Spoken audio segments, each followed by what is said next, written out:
And with the growl of probably Drekthar right there, we are going to be getting into Alterac Pass for our first map of the day. Welcome in, ladies and gentlemen, into the Raven Court League playoffs. We're here in our upper bracket finals. The winner of this will be moving on to the grand finals with and that's going to be a best of 7 with map pick and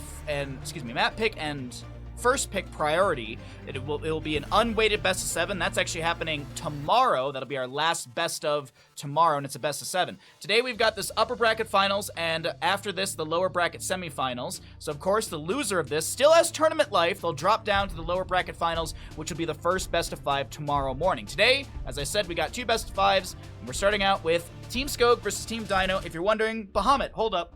I'm so confused. How do we get to Alterac Pass? I got you covered. As the coin flip was won by Team Skog, that means they have map pick or first pick priority. They opt in for first pick priority. Battlefield of Eternity and Tomb of the Spider Queen were banned up by Team Dino. Team Skog banned out Sky Temple and Garden of Terror. And as the first pick did go over to the side of Team Skog, Team Dino will choose to take us to Alterac Pass. The last thing to note for all of you is that this is the Meta Madness style of draft for the tournament, meaning that heroes that are picked and played are unavailable for future maps in this best of 5. So if we get a first pick Genji, he will be unavailable for the rest of this best of 5. There are no base bans, and of course, the last thing to note in all of this is that the heroes that are banned at the top of the screen only pertain to the current map. Hogger, Brightwing, Blaze, and Lucio could be drafted in future maps in this best of 5 if they are not banned out at the top of the screen. I hope I have gone ahead and explained everything thoroughly and well for you all. Let's get into it on the left-hand side. Our first pick will be Genji.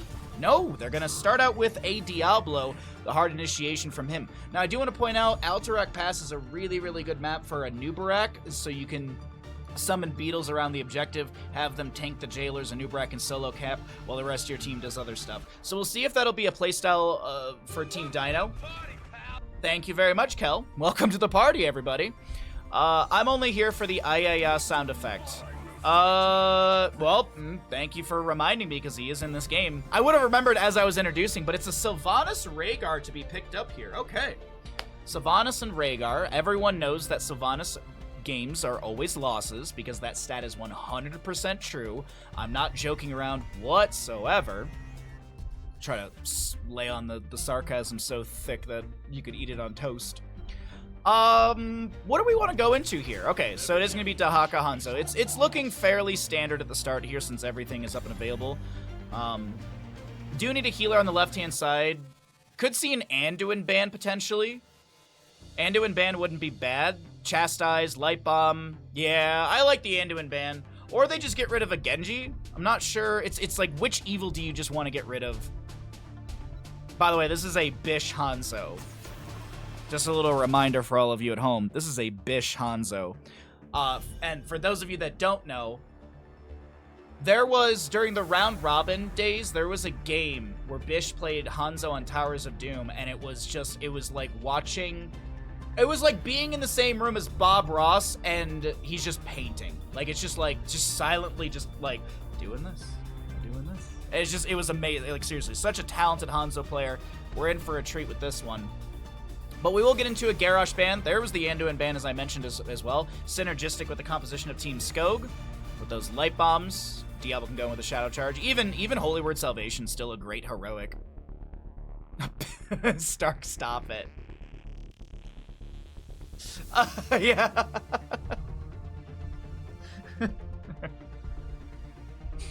Yeah, this bitch Hanzo.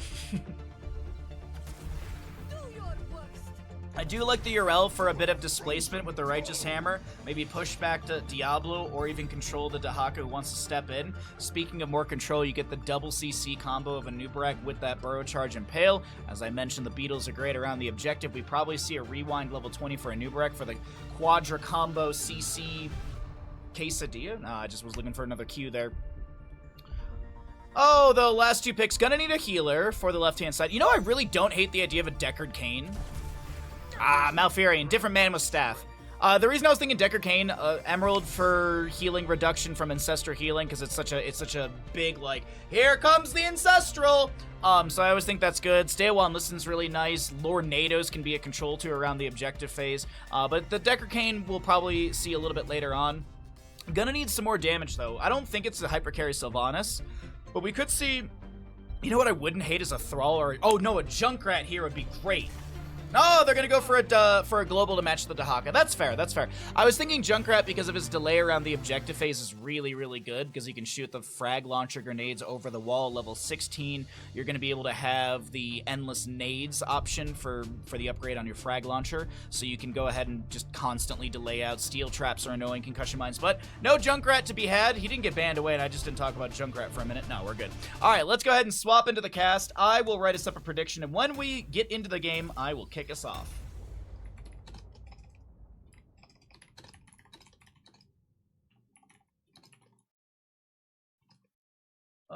Team Skog or Team Dino? Let's spell the name correctly. I always want to put a G in Dino, and I don't know why. I always want to, like, my brain always replaces the U with the U with a G, and I don't know why it does that. Hey, BRB soaking. Baha, water or alcohol? What do you mean? For you? Well, it's late for you, so go have a beer. For me, it's tea. For me, it's tea. It's 9:42 in the morning. It's a little early for beer. On the right-hand side, we've got the members of Team Dino. Dino on the Sylvanas. Joanne. You get one. On the Anubarak, Captain Rex will play the Rhaegar Rutso with a Falstad and Dayquaza on Yrel. Over on the left-hand side, we've got the members of Team Skog. Bish to play a Hanzo.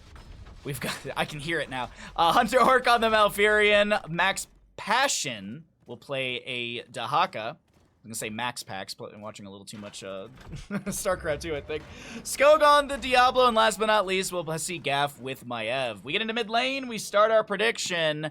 Get your gambles in. You know who's on what. You can see the level 1s. Good luck out there, ladies and gentlemen, as we get into the top lane. I want to check really quickly. Vision.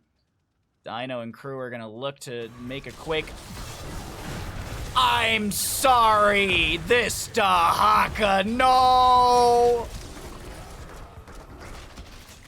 First blood. Yo,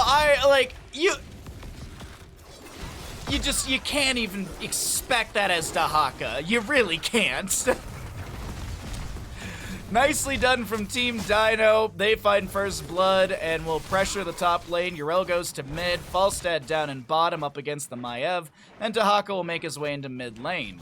Top lane is actually going to be retreated from. Are they just going to bully Dahaka the whole game? No, okay. Oh, speaking of, hold on. Anubarak, he's going to get out of here. He's going to burrow charge away. We'll see Hanzo with Simple Geometry level 1. Diablo Feast on Fear. And we actually have... That's not Dauntless. No, it's Marad's Light. Marad's Insight. We don't see this very often. After damaging enemy hero with a basic ability, Yrel's next basic attack heals her for 151. I'm surprised no Dauntless. I mean, yeah, it's auto attack. It's just there's a lot of auto attack damage that I feel like would benefit. Well, I guess, like, Hanzo auto is once between a bunch of spell power, kinda, and then you have Maya. I guess I see it. It's interesting. It's interesting. We don't get this level 1 from Yrel's very often, so we'll have to see how this will be played. Speaking of some plays to be made, top lane, this is going to be Dino activating the Black Arrows, and Kel, holy crap! Oh, resend your alert when we get out of game. Thank you very much for the 5,000 bits. We'll resend that once we get out of this map. Thank you so very much. That is extremely generous of you. It is also very generous from the side of Team Skog to answer back from that earlier kill into Dahaka with a kill of their own. Anubarak will fall in mid lane. Hanzo still working on that level 1, 4 out of the 20 stacks. Yo, thank you again, Kel. That is extremely generous. I super duper appreciate that, my friend. That is very, very nice of you. Back-to-back days with gigantic biddies. Thank you. Hey, Ninja, good to see you, bud. Which draft do you prefer, Baha? Sorry I missed your message. I was a little bit late on reading that. I was a little focused on the game. To be honest, my preferred draft is the Team Dino draft. I like the Falstad auto attack damage. The poke potential is big as well. You've got the secret weapon for more, as I said, poke around the objective. Anubarak can solo it himself. I think the CC is extremely strong with Yrel's Righteous Hammer, Anubarak with his double combo. Later on, you've got Earth Grasp Totem from Rhaegar. Level 20s you could be, or level 10s you could be seeing a Mind Control Sylvanas to pull people in. Wailing Arrow for the AoE is nice as well. Shut down the Malfurion healing for a few seconds. So I like the Sylvanas draft. I think it can definitely win. The Maiev is kind of like an X factor though for me. Like it is a like now when we look at player names, like this is Bish on Hanzo, which has notoriously been like people have said in Twitch chat like you don't give this person Hanzo. You don't let them get it. It's not a good idea. So there is that factor. And Maiev is just always like, it's interesting because there's the Umbra Bind, the control factor. You get a huge Umbra Bind. You get a great Warden's Cage. I mean, Containment Disc might be actually the play at level 10, shut down the Rhaegar, and there's a 1.5 second silence after it ends. So Containment Disc is also fantastic to shut down the Rhaegar or a target and then follow up with potential kill. But I lean slightly into the Sylvanas composition. Their push potential's heavy. Their team fighting is pretty good. I think they scale really well as well. Holy hell, that was a lot of damage into the new Barak. Team Skog draft for you, big team fight buttons. That's fair. That's very fair. Go get tacos. I will go get tacos before D&D today. I will go and get tacos before D&D today. So long as I have time. Based on average timings for best of fives, if everything goes to max duration, I should finish my stream today like a few minutes before D&D starts. So we'll see. We'll see. If not before, then after. But tacos do sound really good today. Flight into the mid lane from Falstad. We'll have a burrow charge on to the Hanzo from a new Barak. Hunter Orc is getting pressured here, hammering out from Falstad. Nicely done. Oh, no secret weapon level 7. It's actually Boomerang. Auto attack Falstad. Maybe a misclick on that level 7, but either way, armor reduction. Spell armor reduction, excuse me. From this Boomerang. Huh. That's actually kind of surprising, I'm not gonna lie. Usually it's full auto build. Well, we have seen a lot of these talents, and really nothing major to note. We are going to be having... Oh, I really want to quickly say, Tissue Regeneration for Dahaka is at 5 out of 10 stacks. But we're going to cycle through those other numbers. Rutso, fine for now. Flies right behind the fort front gate, and this objective phase will be in the hands of Team Dino. I was just looking to see... Or excuse me, on the side of Team Scope. I was looking to see if Rutso does have the well tap, and it just came off cooldown. Dino makes quick work of the mid lane. That is a Mind Control Sylvanas, by the way. No Wailing Arrows. So they're going to go fishing for enemy heroes, and I do like this pickup. I do like the Mind Control. Skog with a beautiful initiation. It's going to be met by a Cocoon from a new Barak. Hanzo doesn't get the scatter he's looking for, but I think I think Diablo's absolutely fine. He's going to get hit by an Impale. The objective phase ends, and we are still all structures up. I do want to note, though, this top lane fort is on fire.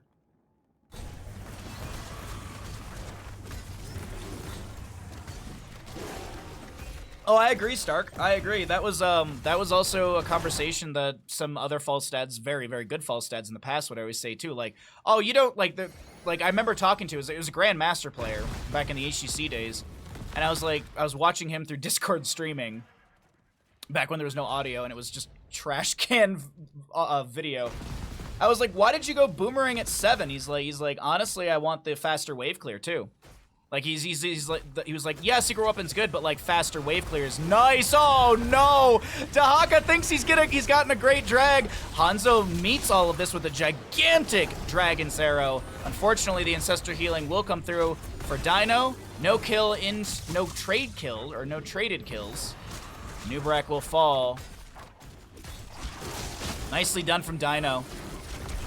Beautiful play. Captain Rex with a on-point Ancestor healing. Meanwhile, Falstad, though, is inside that Containment Disc, Umbral Bind, and he is going to get picked off in the top lane. So there will be a trade in the end.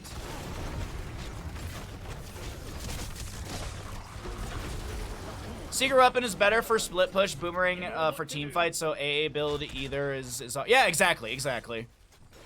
Urel, there's a camp currently pushing onto her fort that has reduced the armor. Dequaza playing this slow. Maiev in top lane has shoved the wave onto the fort, and yeah, she'll get this for free. First structure to fall, that'll be in favor of Team Scope.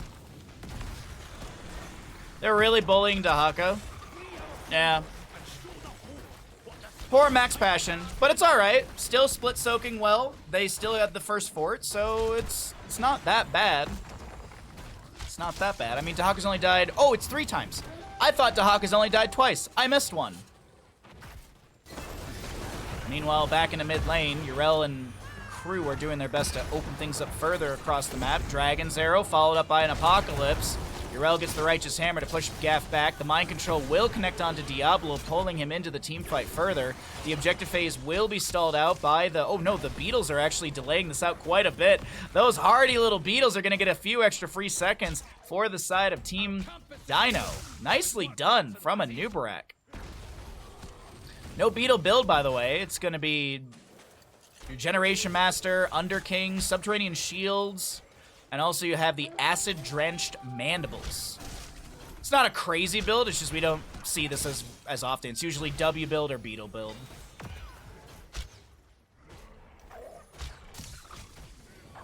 Okay, waiting for the setup on this one. Falstead does have his percent base damage from level 13. Teamfight breaks out around the objective area. Gaff getting hit with a Mind Control. Maev throws out the containment disc into Sylvanas. Huge silence from Malfurion, but a nice gust from Falstead right beforehand is able to save the moment. Now Diablo comes in with a Shadow Charge. Retso has to barrel roll away. Hunter Orc on the left-hand side getting a little bit low. The objective phase will be stalled out for the time being. The drag from Max Passion not connecting. Does have the Feeding Frenzy level 7. Needs to auto-attack a few things to get that cooldown active.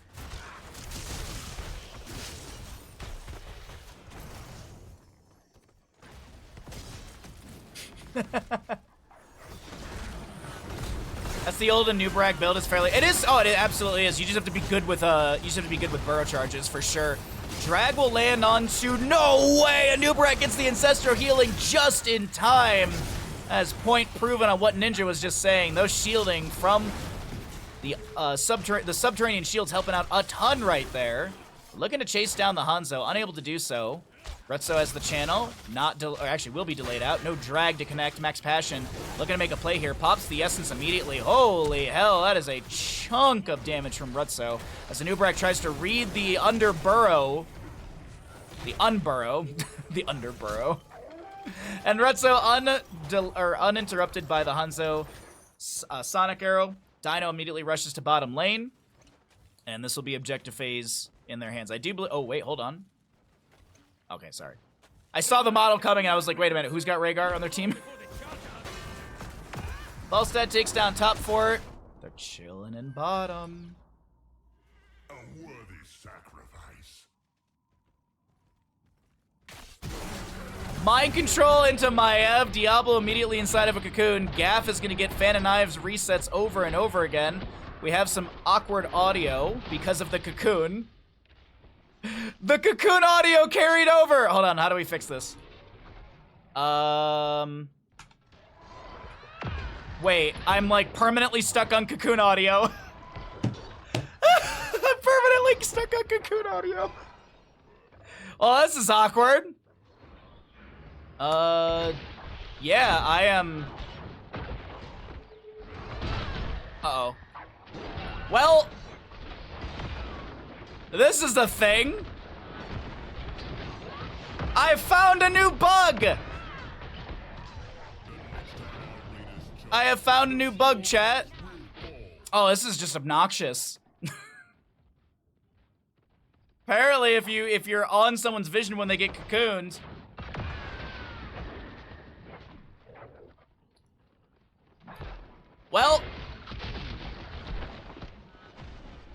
Well, we gotta wait for another cocoon and then hold the vision, I guess. That's the best thing I can think of. And containment disc will go out.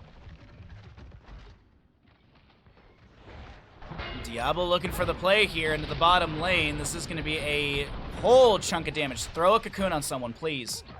Throw a cocoon on someone. It's off cooldown. Do it! Mind Control out from the Sylvanas. Diablo initiating after his Apocalypse as well. The Ancestor Healing will connect the drag from Dahaka, pulling people around the Umbral Bind as well. No, he doesn't get the cocoon in time. Rhaegar goes down. Things are falling apart on the side of Team Dino as Diablo will not fall. It's gonna be a quadra kill, and Sylvanas will hearth out of bottom as the next objective is here, ready to go.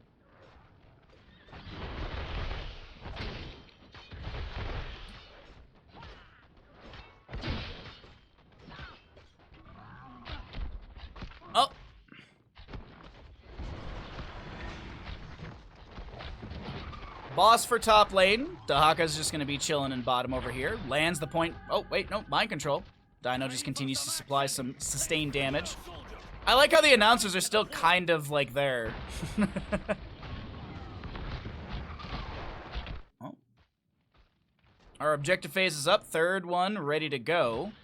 4 jailers to be cleared out. Nubrag just drops the impale and backs away. Doesn't want to keep fighting this. It is going to be, by the way, elongated tongue for the Dahaka at level 16. Of course, Hanzo's is going to be going into Giant Slayer. Retzo will start working on the top lane. Meanwhile, Yrel gets a pop onto Dahaka in mid. Can you turn the game volume up? Ha ha ha ha ha. Mind control onto Dahaka. Once again, the bully comes through and he does get picked off. Jailers will delay out any more channel time for Team Skog. There's a burrow charge. Can you at least throw out the cocoon before you die? Falstead clears up the top lane, and we are back into laning, because we want level 20s for the side of Team Skog.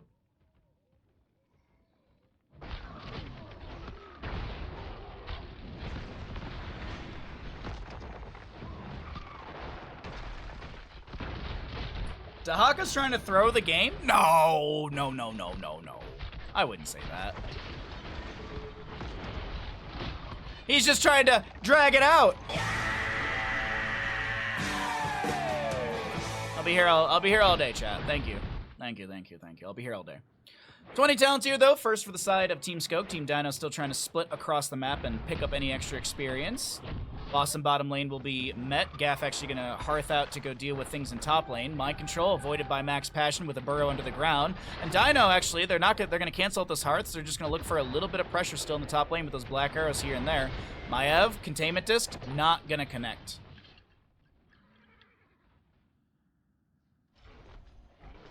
Jailers get the stall at 18, 17, 16 seconds. Thought it was going to be a little bit faster. Boss and bottom lane is going to be left to its devices. Looks like with 20 talents here, they want to go for this. By the way, Trader King level 20 for the Anubarak. Sylvanas will be going Bolt of the Storm.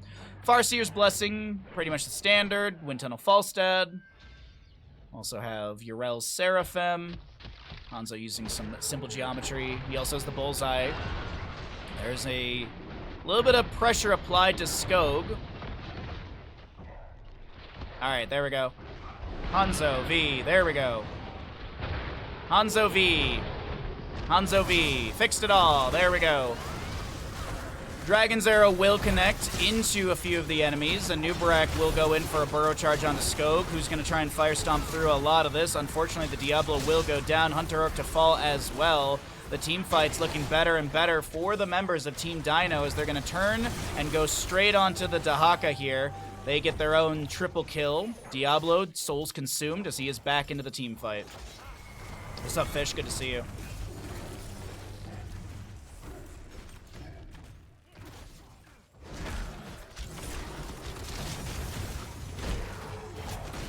Oh, an immediate answer onto a double kill as I take a sip of tea, and actually might be a triple kill of their own, and absolutely not it's not, because Dino will activate. No, he won't.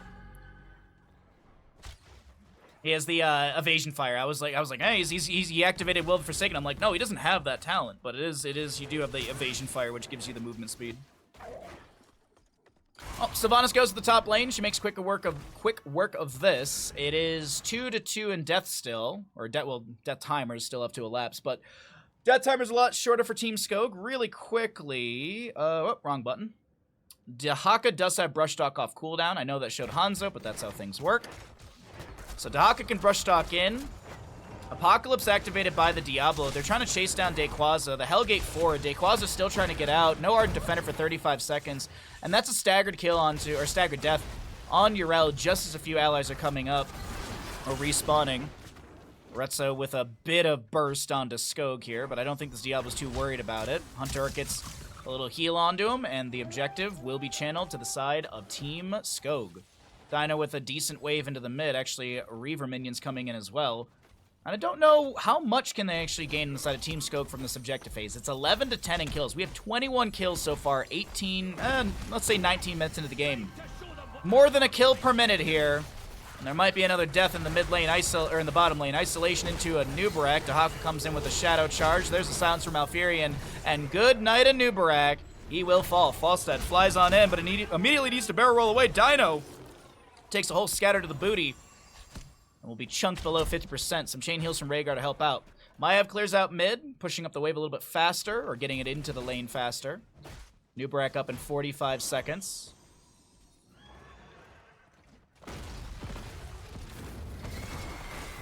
Dino doing their best. Oh, whoa, Dino's gonna go in. Bolt of the Storm out. Hanzo Dragon Arrow will go wide. Now this is pod race. 22 kills in the game so far, and they're looking to push on the bottom lane with Team Skog. Maiev Containment Disc not connecting. The mid lane fort does go down. Bottom keep will fall right now. It seems like the rotation into mid, and I do not blame this call. I actually absolutely love this call. You have the Reaver minions, which reduce armor. You got the extra damage from the objective phasing, so this might be another keep to go down. Hellgate in from Diablo looking for the play. The Wind Tunnel from Falstad gets a massive push up against the wall here. Ancestor Healing, Farseer's Blessing, splash AoE to the allies as well. Hunter Orc was split. Bish trying to make a play here with the Hanzo. Diablo pushing Rutzo around. There's a barrel roll as well. Rutzo, can you get away? It seems like, yeah, the Cocoon onto Malfurion. Isolation Contagion gets a triple splash. Containment Disc won't connect, but that will be the bullseye from Hanzo. And man, oh man, are they beating up this beetle. Nubarak will fall, all keeps to go down. And they want to go for map number 1. Team Skog looking for the advantage in this best of 5 series. As a reminder, we're in the upper bracket. Loser of this series will go down to the lower bracket finals, which will be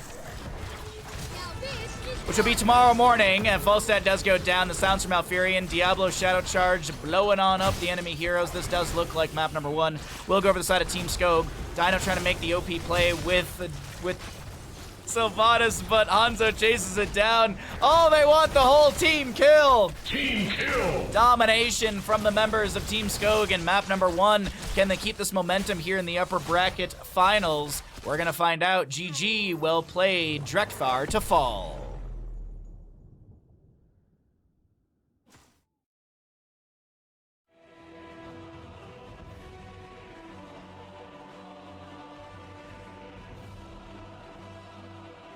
Beautifully drafted by Team Skog.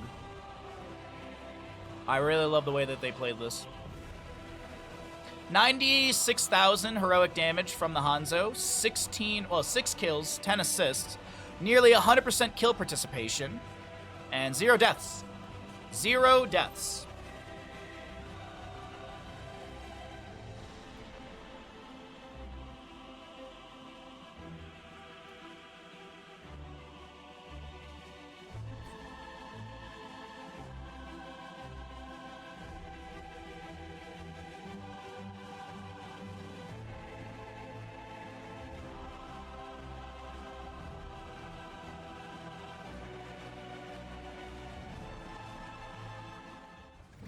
Welcome back, ladies and gentlemen, into the Raven Court EU League Upper Bracket Finals between Team Skog versus Team Dino. We're in map number 2 in our first best of 5 of the day.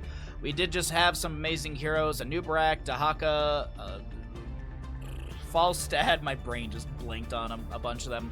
But all those characters are unavailable for the future drafts in this best of 5, as this is the Meta Madness style of draft here for the Raven Court League. If you'd like to check out the bracket, use !bracket. If you'd like to check out any information about the league, use !Raven. And as I said, we're getting into Towers of Doom. This will be the map choice of Team Skog, as Team Dino did lose the first map, and they opted in for first pick priority. Towers of Doom, excited for this draft quite a bit. This is going to be really, really entertaining because we start to get, we've got 10 heroes gone, of course, but we're like, all right, well, is this where you bust out your Vikings? Is this where you bust out your Pocket Cho'Gall, and maybe you get a 2-game advantage? Because Team Skog, that map number 1 was pretty good. There was some back and forth, but I have to say, Gaff on the Maiev was absolutely amazingly played, so big kudos to Gaff. Of course, the Hanzo player, Bish, was, as always, on point with their Hanzo play. Lucio, Blaze, Hugger, Genji. There's the Vikings.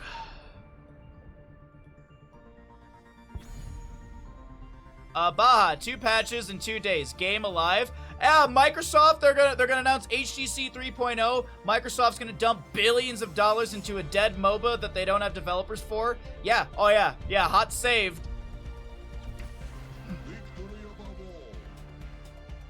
Hot's a saved. No, Hot's a saved by the community members who actually did the work on this, because that's the truth. The truth of it is that these were patches and fixes by community members. So shout out to them. Stukov will be our first pick on the right-hand side. We're gonna kick that off. I think it's hammer time. Am I in time to see a hammer? Well, we haven't seen a hammer, so yes, absolutely got a Twinkies. You're also here for a Tracer Joanna start. Okay. Tracer Joanna. We had Rhaegar and Malfurion already played as healers. So Malfurion can't be picked up with the Tracer, but it's not like, I mean, there's more. Oh, that's a pocket pick for Rutzo right there. Rutzo Zarya. They're going to bust it out with a Garrosh as well. Okay. So Rhaegar's down, and he has the baseline Purge, and then you could get Purification at level 7 for the cooldown reduction as well for 45 seconds. Lucio's gone, so no high fives. I feel like they're gonna need a bunch of cleanses on the side of Team Skog, and I don't know if they lean into an Uther or something like that. Gonna ban the Vala so there's no hyper carry, and that makes, I mean, no Vala hyper carry. You can still go into many other things. I mean, Lunara hyper carry technically is a thing. We'll have to actually see what they go into here. I wonder if they're gonna, what do they want to ban up against all of this?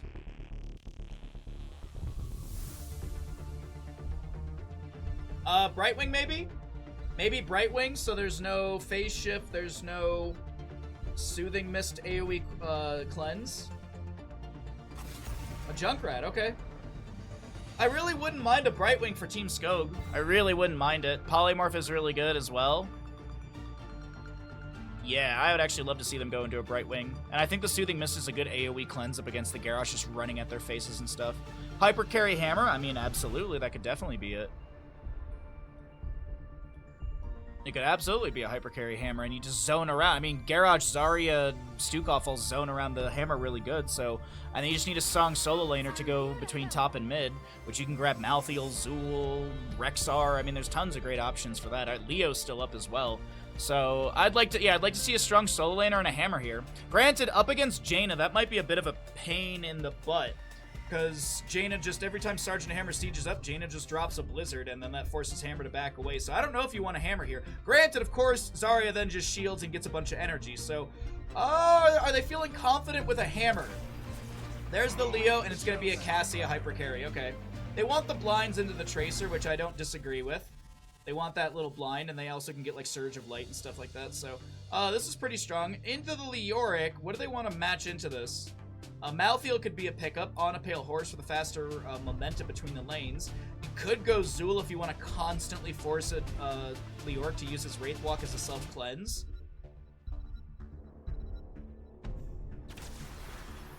We'll never know! Sorry, chat. Sorry. Sorry indeed, it is a Deathwing. It's a Deathwing. That is the I am the Destroyer is the Deathwing line, because he is the Cataclysm. I mean, this is the map for Murky if you really think about it. On the left-hand side, we've got the members of Team Skog up in this best of 5 series. Gaff to play the Jaina. We'll have Bish on Tracer, Hunter Orc on the tiny Deathwing. And we'll have Skog on the gigantic Brightwing, and we'll also see Max Passion to play Joanna. Over on the right-hand side, down in this best of 5 series, but hey, it's best of 5. We're guaranteed at least 3 maps, and one more after this at minimum. We've got Dino playing Cassia, Captain Rex for a Stukov, Joanna on the Garrosh, Dequaza to play the solo lane Leoric, and last but not least, Rutzo on the Zarya. That is your team Dino composition. We got a gamble going. Get your predictions in. Wanted to introduce the teams, show you all the level 1s. Maybe you get a little bit of the first engagement, or you get to see a little bit of the first engagement, and then make a decision on your gamble. I do like the Team Skog draft, but I think this is going to be a Dino victory. I think we're going to end with a 1-1. The Rutzo Zarya with the Dino on Cassia. I've got a good feeling about it for Team Dino. But you put your channel points where your beliefs are. It is a Laws of Hope Joanna. Laws of Hope Joanna, huh? No Zealous Glare level 1.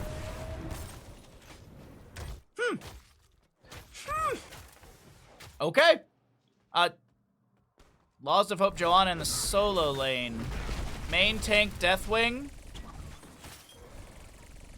Okay.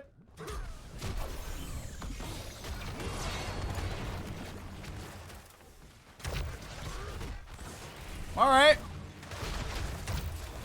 We'll see how it all works out. That's my best analysis. We'll see how it all works out. Invade onto the camp from Team Dino. Deathwing will clear out a lot of that with a Molten Flame, a Lava Burst as well. Gonna try and stall out this camp from pushing in and getting the charge, and yes, they will be able to do so. Deathwing actually didn't take that much damage during all of that. Did go Molten Blood at level 1. While Deathwing has 3 or more armor plates, he heals for 0.6% of his maximum health per second. So if you're wondering, we can actually take out the stat bar on this, and I do believe it shows that it's about 7 regen per second, if I'm not mistaken. I believe Heroes rounds up on those numbers.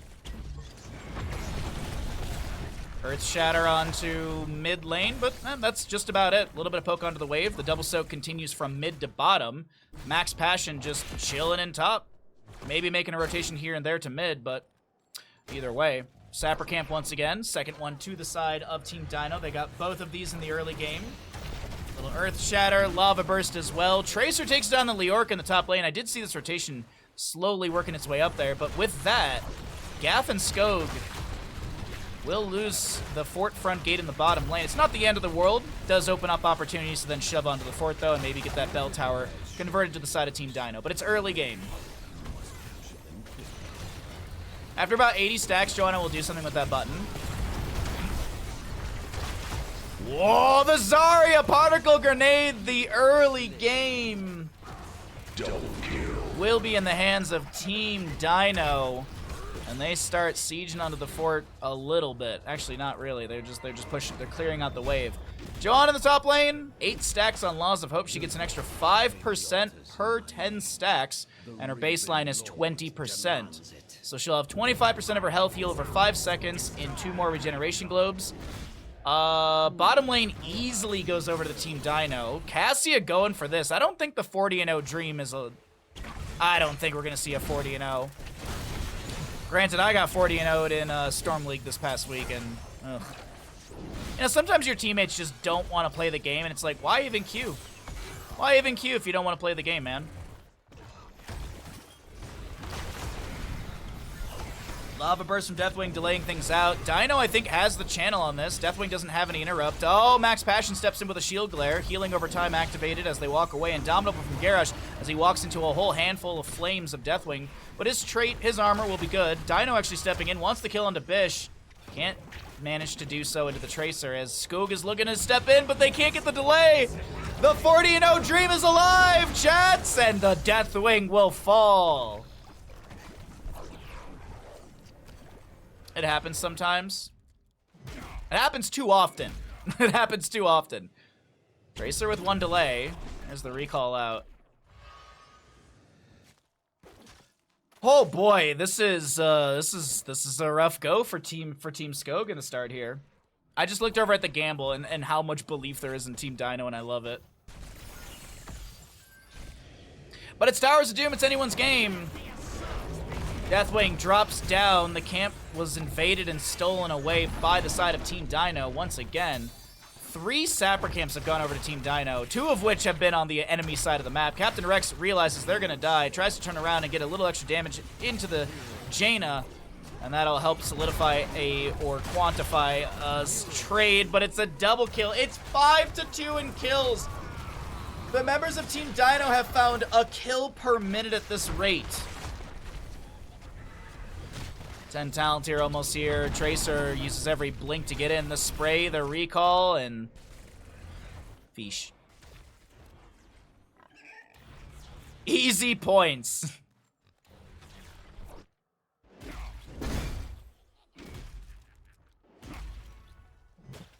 I was a little surprised by the Deathwing, to be honest. I was really surprised by the Deathwing pick here.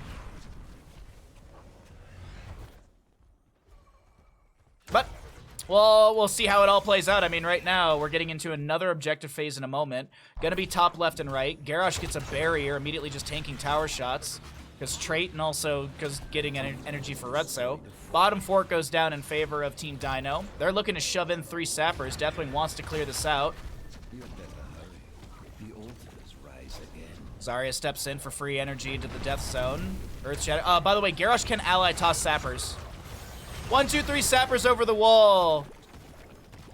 If both objectives go over to the side of Team Dino, they're gonna have it's gonna be 15 to 40 at the like 8-minute mark. It is insane. The aggression that has come out from Team Dino after that map number 1. Team Dino were like, that game 1 was a fluke. I bet against Retso Zarya once, never again. Yeah, I mean it's like betting against Bish's Hanzo. Brightwing falls. Dayquaza gets the right side channel with Leoric. Joanna, tosses Retso in. Dino still pressuring on to Bish, the Tracer, able to avoid the Lightning Fury. Zarya Expulsion Zone doesn't get the split onto Gaff, but Leoric is still, Garrosh is still running in trying to make a play happen here. Dayquaza actually still pressuring on to Bish. Oh, that is a dead Tracer. Blessed Shield from Max Passion activated. Deathwing Cataclysm will come through, finds a bit of value. Let's zoom out a little bit further so we can see everything on the screen. Deathwing gets another delay under Retso. Max Passion zoned away. 10 seconds on the Tracer. Brightwing's back in the mix. Deathwing will fall. The 40-0 dream is alive, ladies and gentlemen. I mean, it's alive and it's kicking. No, they see Max Passion in the rotation. Iron Skin's popped. Weighted Pustule is still applied. They don't get the slow, but that's a toss on him. I think Max Passion is dead here. Yeah. That's all I got, chat. Oh, that's my analysis right there. Is just 10 to 2 in kills, over a kill a minute for Team Dino, 40 to 15 in core HP. Next objective is a singular objective in the center of the map, and it's a 13 talent tier advantage. Jaina trying to take down Captain Rex here. Flailing swipes by a small window. Captain Rex! The Stukov will have his toes tickled by the Molten Flame, but Skog is getting a little low here. Everyone knows Deathwing's weaknesses are walls and structures.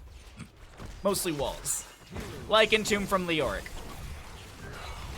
As a reminder, Deathwing was picked into Leoric. As a reminder, Deathwing was picked into it. So that's the surprising... Yeah. Well, Max Passion should die. Oh, they don't get the kill. Oh, God. I'm not even playing in this game, and it feels like I can feel the pain of Team Skog here. I'm not even in this game, and it's just rough through and through.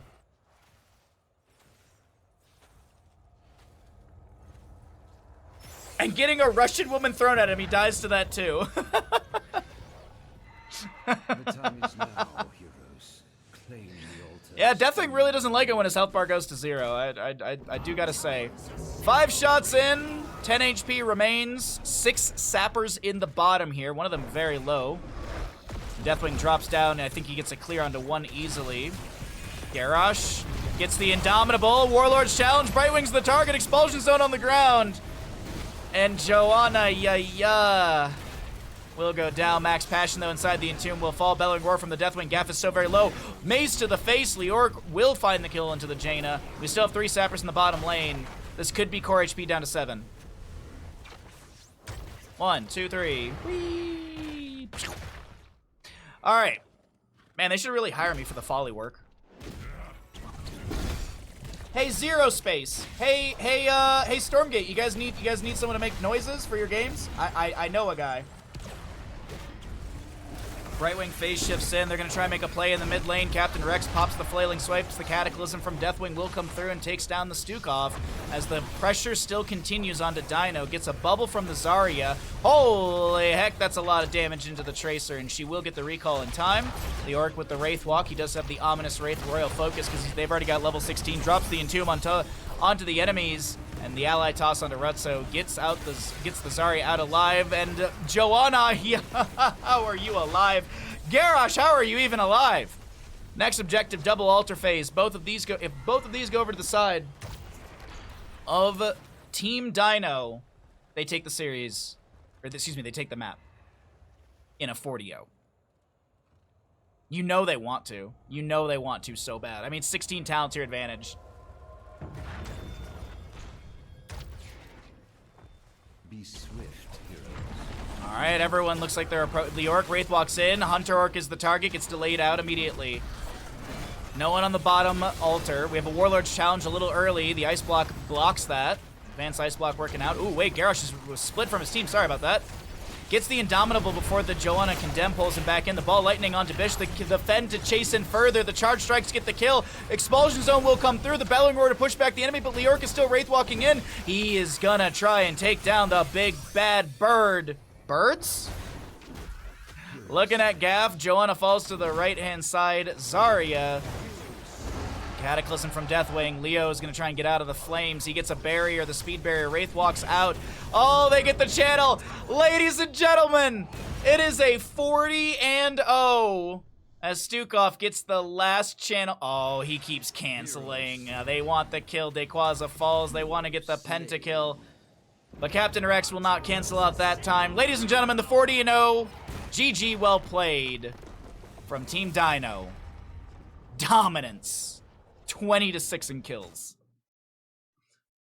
Woo!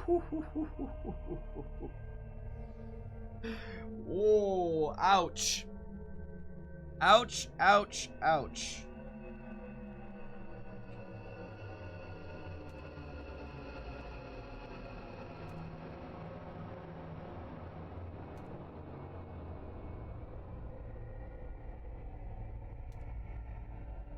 That should be worth 2 wins. I mean, yeah.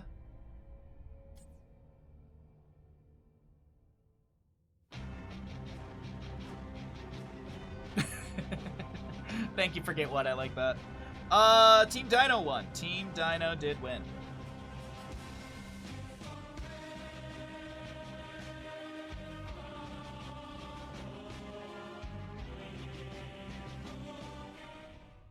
Welcome back, ladies and gentlemen, into the Raven Court League. My name is Bahamut on the left-hand side. We have Team Skog on the right. It's Team Dino. We're getting into Cursed Hollow, map number 3 in our first best of 5 of the day in the upper bracket finals.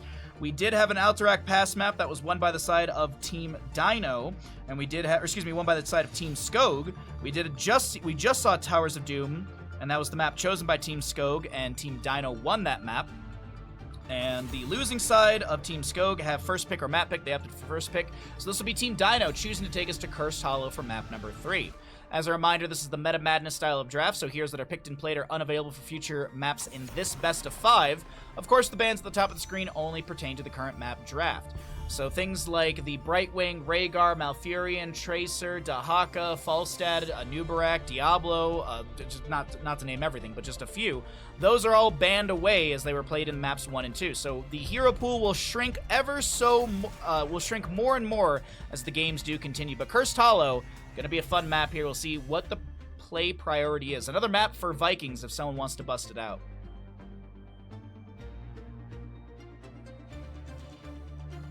I'll find another one. Your bro wants that one as well. That's okay. I mean, the coaster's fine. You don't need to, it's okay. You don't need to go out of your way for me, but I appreciate you thinking of me. What's up, Dark Shear? Good to see you today, bud. It would take away the flavor experience and overall respect for the food. No, I respect the food because it's in my belly. It's just some days I don't want to go through that whole process. Little insight into what it's like to have depression. Sometimes you don't want to just eat. You just want food and you can lay there and read your book more. Anyways, we have our first pick over on the left-hand side for the members of Team Skog, and they will grab the Hogger. Vala, Genji, Lucio, and the variant to be banned away. Not bad. Need another cup of tea again. Food respect equals Imbelly. Yeah, there you go. Blaze first pick, so finally a team will be able to get a Blaze. A team will be able to get a Blaze finally. Alright, that's all fine, whatever. I'm lazy, but not. Yep, there you go. Oh, boy. Alright. I like, just, you know, sometimes I just don't want to go through all the rigmarole. I really don't. Like, some days before stream, it's just like, I gotta eat something, but I really don't want to do all the work. Blaze Muradin, Hogger, Junkrat, ETC. Okay. Both teams need a healer. Definitely more damage for Team Dino. They're definitely gonna need a little bit more damage. Are they gonna look for, like, a Uther on the side of Team Skog for the Holy Cow? Divine Shield on Hogger is good as well. If they don't want to deal with it, I guess you could ban away the Uther here, but I feel like that's yeah. I feel like that's not something that's harder to deal with, more annoying to deal with. Probably the latter. Sergeant Hammer to be banned away. I do like that quite a bit though. There's a lot of good zoning potential. Hogger, Staggering Blow, Junkrat, Concussion Mines, Steel Traps. You also have ETC, Face Melt. Hogger made it to game 3. Well, he was I think Hogger was banned in maps 1 and 2. What a beefy start. I see what you did there. That was so clever. So clever. But it is a beefy start, I do agree. Anduin's still up and available. They could go, yeah, they could go like Anduin, Muradin. Yeah, the Light Bomb with both of these would be really good. Muradin gets launched at 16. You have a way to kind of dive into the backline with the Light Bomb, and then you follow up with a Stormbolt Skullcracker action. No! We're going to see a Tyrande Greymane instead. I love a good Tyrande, so I'm excited to see this. Tyrande range to be able to get the stun onto ETC during a mosh pit potential. It could be this could be a stage dive ETC completely. I mean, Stormbolts, Lunar Flare, those are the only delays that they have, I believe.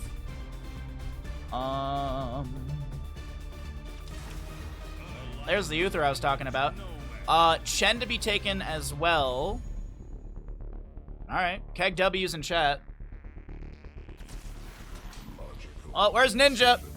Where's Ninja? Hyper Carry Greymane with an Abathur on Cursed Hollow. I do like this build quite a bit. I like this build from Team Dino.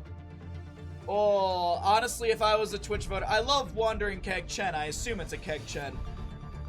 I love Chen. No, it's Dino. Team Dino has a stupendous draft. Honestly, this is such a good draft from Team Dino.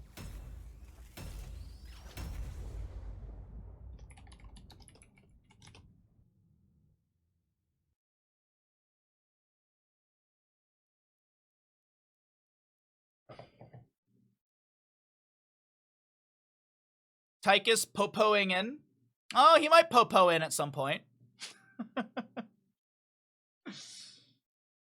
What a 3-layer beefy burrito of a team. Oh god, chat. Oh, I'm so hungry already. I'm already so hungry. God dang it. Welcome, ladies and gentlemen, into map number 3 in our first best of 5 of the day. We are here on the right-hand side of the map with Team Dino. Rutso slugging around with Abathur, Dino on the Greymane, Joanna playing a Muradin, Captain Rex with those Lunar Flares on Tyrande, and it will be a Dayquaza Blaze. On the left-hand side, Team Skog, Hunter Orc with the Uther, a Bish playing Junkrat, Max Passion on the Chen. We'll see a Skog ETC, and last but not least, a Gaff playing that. Hogger, sorry, I was so focused on does the first Sentinel hit. It misses! Do with that information whatever you will. The gamble's up and available if you would like to make some predictions. We are ready to go into map number 3 here. Looking at the level 1s, fairly standard across the board. ETC will go into Block Party level 1. Chen, Freshest Ingredients. Uther Wave of Light. As I said, nothing crazy out of the ordinary. Block stacks for the Muradin.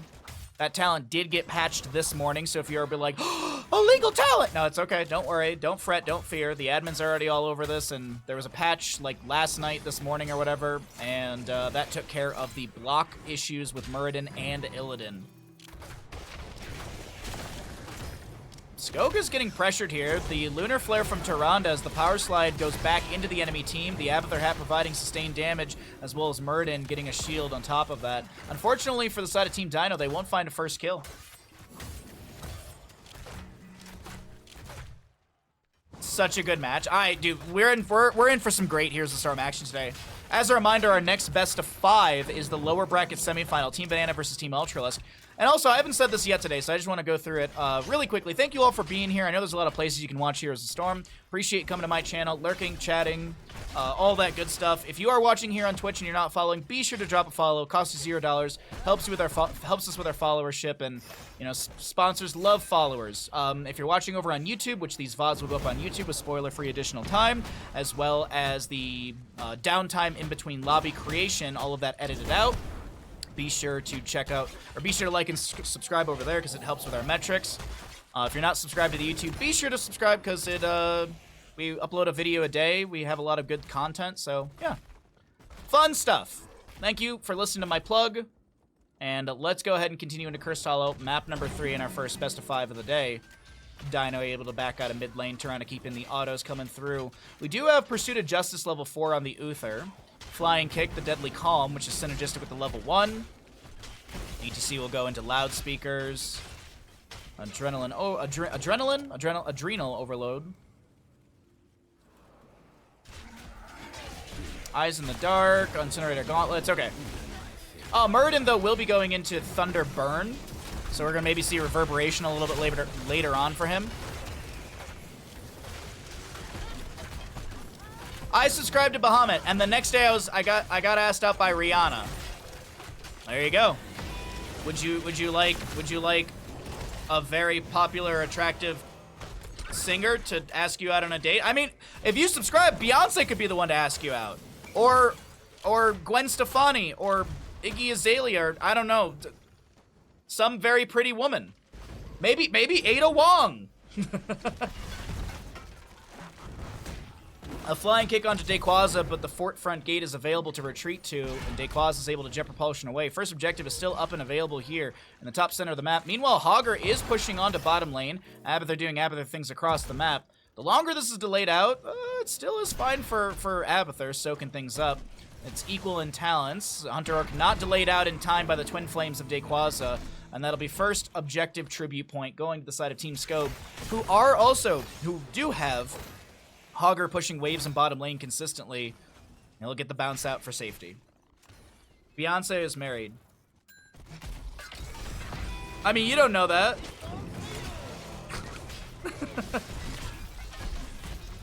I don't follow pop star stuff, that's why I don't know these things. I just said pretty pop stars, in my opinion. Didn't, like, Jay-Z cheat on Beyonce? If that's true, how do you cheat on Beyonce? Like, how? You're dating Beyonce.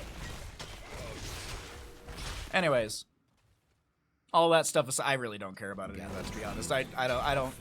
I'd rather commit a dead game to memory than learn about pop stars and stuff. Scully from the X-Files. Hey, whatever floats your boat.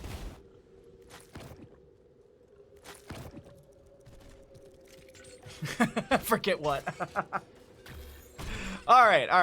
Let's focus in here. Muradin's still chilled in the bottom lane with the next objective coming up. Gonna get the Abathur Hat immediately, and that's a spin away for Hogger. Can't blame him on that play. But Hogger, like, Gaff is just, like, existing in bottom lane consistently. And I mean, it works out because it's 4v4 around the objective phasing, so Hogger just split pushes. This is actually brilliantly played by Team Skog.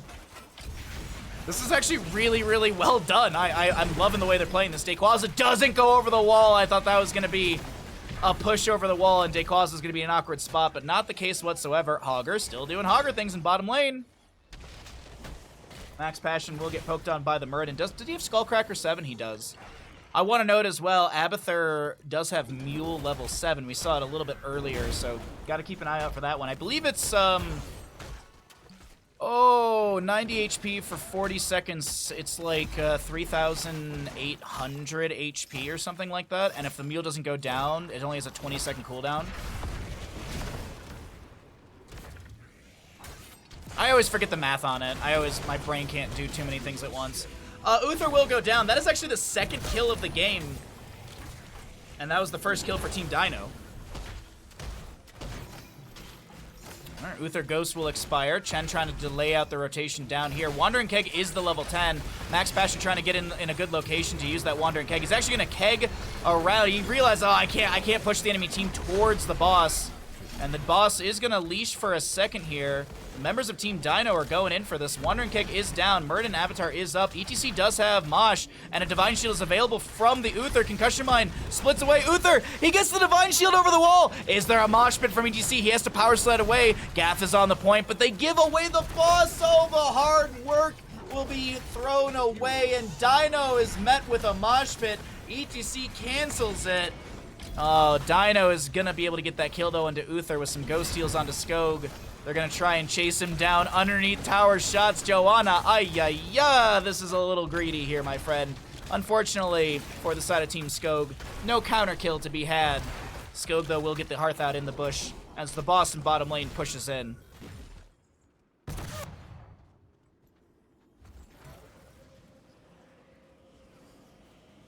Do you remember any great casting moments in HOTS history where you thought, oh boy, they really just said what was happening on the screen? Legendary.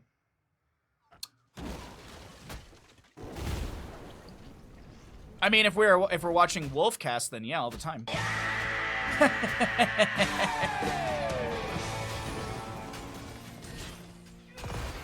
He was a fine caster. He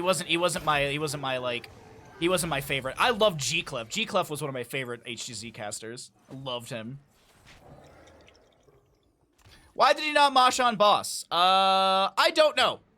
I was assuming that the Divine Shield would come out, the mosh pit would activate, and that would be that, but nope. Shockwave from Hogger gonna go wide, the Wandering Keg, putting some displacement in the back. As the Riptire from Junkrat will activate, Murden's Avatar is available and working, or at least trying to do some work. Mid-air collision with Hogger supplies a kill over to the side of Team Skog, and maybe they want to invade this boss for the top lane. There is a Ultimate Evolution, sorry, I blanked on the name. The Ultimate Evolution from Rutso. Just going to get some damage. They're not going to get a kill with that, though. Not sure if he had mana for it. Oh, that's a good point. ETC was super low on mana in that moment. Yeah. Probably if you go back and clip it, that was probably exactly it. He probably didn't have enough mana for Mosh. Dino's dead. Dino is dead, and that is a beautiful double kill. Meanwhile, though, Abathur has done Abathur things in the bottom lane. He has been healing up his fort. This fort was down to, I would say, somewhere in the third area of HP left from the Hogger split push. It's almost back to full. That's always kind of the statement with Abathur's and Mule. Once Abathur gets level 7, if you're gonna commit to a fort, you better commit to a fort. Otherwise, well, Rutso!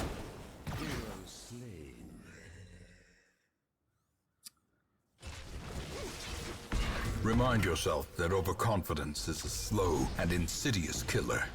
Yeah, if there's a lot of HGC casters I would love to go back and potentially cast with ever.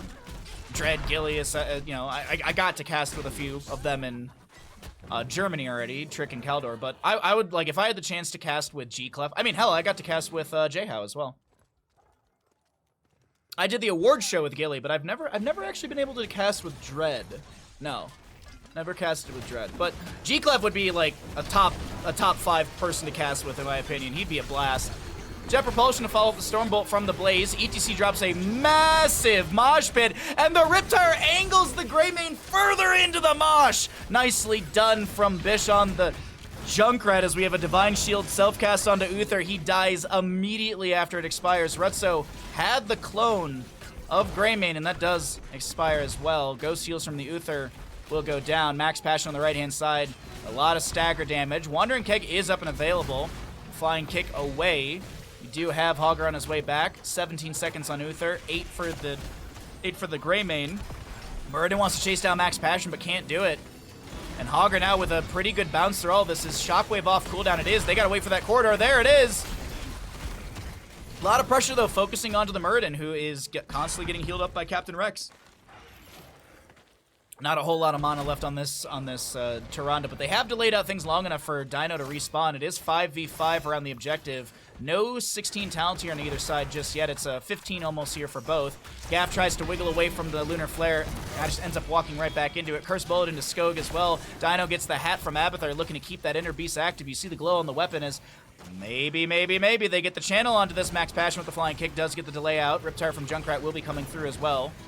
Riptire's a 75-second cooldown, and we saw it, 75 seconds ago, roughly. Mosh Pit is Mosh Pit's off cooldown. Does he have the 13? He does indeed. Pressure apply. Oh, okay, a double Mosh. Tyrande doesn't have a delay or an interrupt onto that, but Skog takes so much damage from the Abathar. Will fall. Hogger gets a bounce into the boss. Curse Bullet out from the Greymane as well.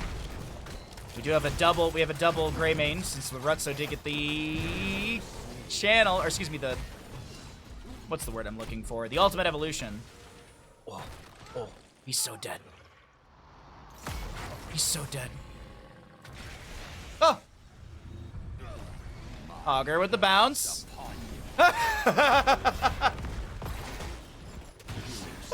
He almost takes down Captain Rex and all of that. Our very, very talented players are going to be doing exactly what everyone screams not to do at the start of a boss, or a curse, get a boss.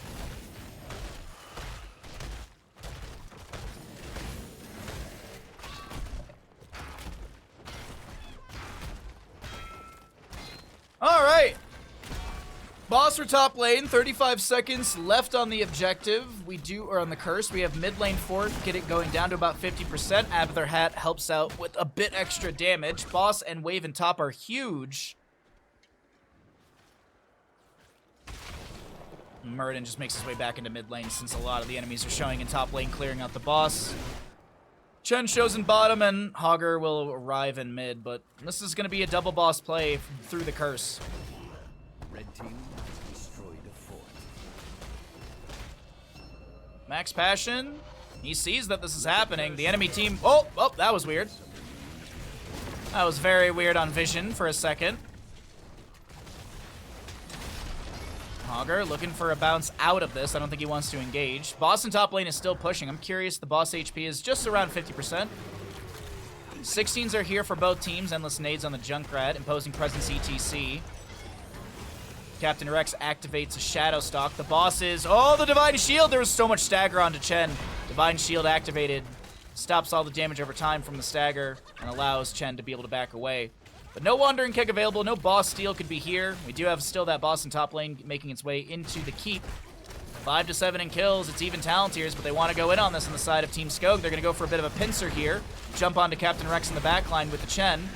ETC does have a Mosh Pit up and available. We'll see if he drops that into the... Oh, he activates it, but no one was inside of it. I think Dino was able to back away just in time. Boss is getting a little low here. ETC power sliding through. Keep an eye on that cooldown reduction from those face melts. Top keep did go down to the boss, which is cleared out by the core. Actually, I think it might have been the minion wave actually right behind the boss. Wandering Keg to split Dino. ETC comes through the face melt, keeping Dino in place. The follow-up stun from Uther. The boss was fully leashed in bottom lane, but a kill finally to the side of Team Skog. The piercing bolt from Muradin into Gaff with a follow-up Lunar Flare, but it's the Tyrande to go down. Dequaza avoids a concussion mine of Junkrat. Riptire point blank. Uther will fall, but he's got some ghost heals, and now the Muradin wants to try and back out of this one, and I think he does manage to do so. This might be Chen a little too aggressive, tanking tower shots. Enough to share level 16, a little bit of shielding. And a catapult has arrived at core. All right. Shall we see who gathers enough tribute? As a reminder, it's 2 out of 3 of those tribute points to the side of Team Skog. If they get this, they're able to get a curse of their own and start pushing back these waves. But I honestly feel like you give this, since it is on a favorable position of the enemy, you give this objective, you clear out your waves, you look for the second objective, and then you try and get value off of that. That is what I would like to see. But of course, the longer you delay, the closer the enemy is going to be at 20s. Oh, wrong button, Chris.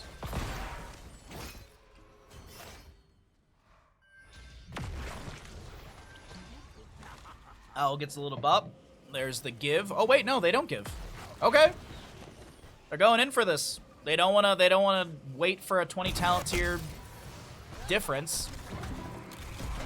Muradin Dwarf tosses in, lands the piercing Stormbolt. The benediction from Uther activated. Clone onto Dequaza. That's a huge shockwave. Dino is so split from the team with the Wandering Keg. Hunter Orc with some good damage. Dino doesn't get to play the game. That is critical and key. Meanwhile, Captain Rex staggering blow to get up against the wall, or staggered against the wall. Tyrande goes down. Chen, actually no, it's the Hogger to fall. Mosh pit from ETC. Max Passion. Flying kicks in onto Dequaza. The face melt into the wall. Oh, it's looking. Oh no, the concussion behind nicely. Not the tower shot. No way. How does Junkrat live there? Even walks into a mine. Abathur has so much pushing on the map, though. Or I mean, the members of Dino have so much pushing on the map. They will have a mid lane and a bottom lane siege camp and bruiser camp. ETC immediately goes to bottom to start soaking up for that 20. Face melt clears out the entire wave immediately as well. Junkrat Steel Trap catches the Muradin in mid, or the Muradin rotating down. By the way, block party level 1 for ETC. Alright, top lane wave has arrived at the fort. Mule from Abathur will be activated. Some mines over there as well. They're going to go for a boss onto this.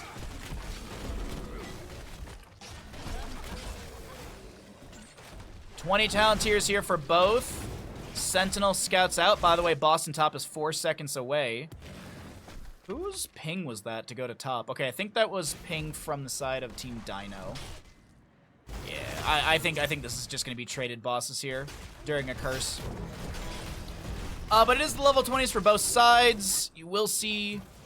Yeah, they know that. Yeah, they actually started to rotate early to try and catch this boss. They won't be able to do so in time. Hivemind Abathur. Fortified Bunker on the Blaze. Rewind for Muradin. Star Shot? I always forget the level. Shooting Star for the Tyrande. Big damage into the Muradin clone, Rutso. Gotta try and make a play here. That'll be cleared out immediately. Bottom fort has gone down. Wandering Keg splits Dino. The stun from Uther immediately. Riptire Junkrat. No extra oomph level 20. Moshpit from the ETC. He's got Bolt of the Storm level 20, so no Torbus. But Tyrande will fall. Hogger with the no control. Bouncing between a few of the enemies. Dino is being pressured by the ETC. Face Melt pushes them around. Bolt of the Storm away. There is a boss on the core in the top lane that needs to be dealt with. Otherwise, I think there would have been a chase down onto Dino. All right, Skog, are you able to get out of this alive? I don't think so, honestly. Dequaza will be seen. ETC knows they're dead in this one. They're dead on this one. Boss in bottom lane down to 50%, and boss in top will get 20% off the core.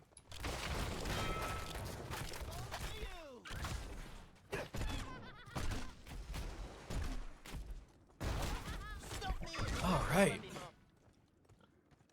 Another cup of tea down. Probably go get a third one soon. A little bit of poke from Junkrat. 11 to 10 in our kills. 21 kills in the map so far. More kills than minutes have elapsed. And the poke into mid lane fort. Enough to share from Chen. He's got the level 20 unstoppable. Staggering blow, concussion mine. They want to try and take down this Muradin who was defending in mid. They're not going to be able to find it. They actually turn on to Dino. And that'll be a kill into the Greymane. How many times have they beat up Greymane here? 5 deaths on the Greymane, but he is the major priority in the team fights. Catapults have arrived once again at the core. Let's take a look and see what their damage looks like. It's 708 damage into structures. It is currently 0 to 0 in our tribute points. We have a siege camp for the bottom lane. We'll be seeing Max Passion clear things out in the mid. Oh boy. So, position is kind of neutral, center, bottom of the map. We've got camps, as I mentioned, all around. Still Siege Giants over here to be grabbed. Boss up in 2 minute 30. That'll be about 23 minutes in-game time for the top lane boss. About the same for the bottom lane. So, at about 23 minutes in-game time, bosses should be up and available if we make it that far.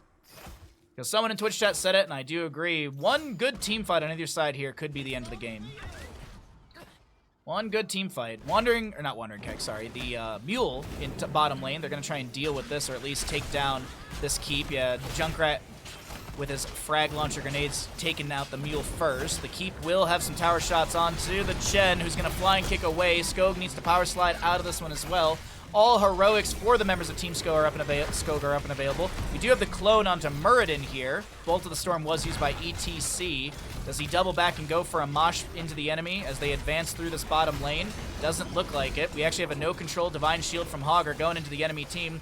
The Shadowstalk from Tyrande is immediately cleared out. ETC drops a nice mosh, but it will be immediately stunned out and interrupted. The keep! The keep! How? 48 HP on the keep. 48 HP and okay. This is not the moment you want. He's gonna go for it. He's going for it, chat. Red team's core. He's going for it. Wait, does he see the avatar? He does. Your core is under attack.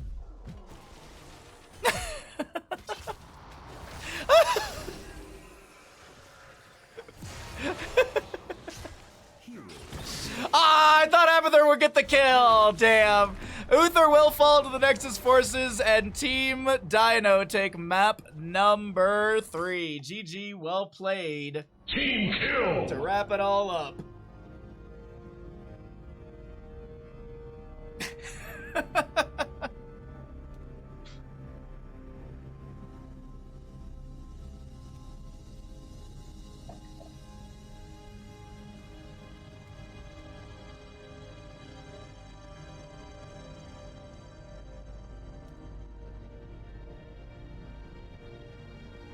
This is a nice end. Yeah, it was a nice end indeed.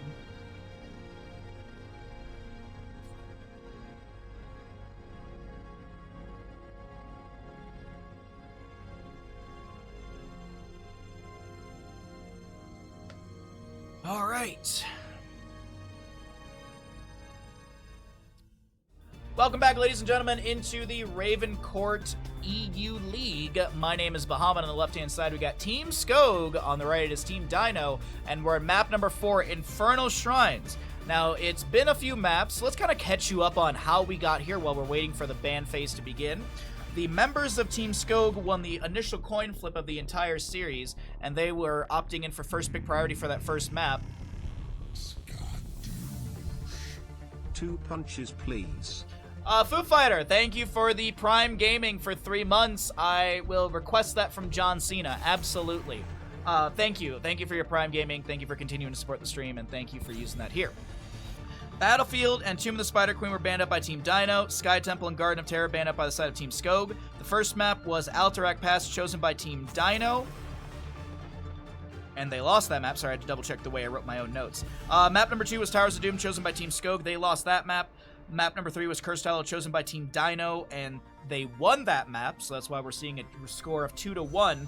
And the losing side of Team Skog after Cursed Hollow, they can choose first pick or map pick. They opted for first pick priority. That means that Team Dino has chosen to take us to Infernal Shrines for map number 4. Could be the final map in this best of 5. We do have another best of 5 coming up right after this in the lower bracket semifinal. Team Banana versus Team Ultralisk. That'll be happening right after this best of 5, I do believe. Maybe a few minutes after. We'll have some time to chat, hang out, and sip some tea. Until then, we're in the Infernal Shrines map. We've had 3 maps already, which means that there's 30 heroes banned away. Heroes that are picked and played are unavailable for future maps in this best of 5. Bans at the top of the screen do not add to that list. And Varian first pick on the side of Team Skog. Okay. Varian first pick, they want to get... Well, I mean, realistically, for Infernal Shrines, you could go Taunt, you could go Colossal Smash. Hell, you could go Twin Blades if you really wanted to. I do have to point out, though, this is a beautiful map for Cho'Gall. Oh, no. I see it already. I see it already for Team Skog. All right, this is what they're going to do. They're going to first pick a Varian.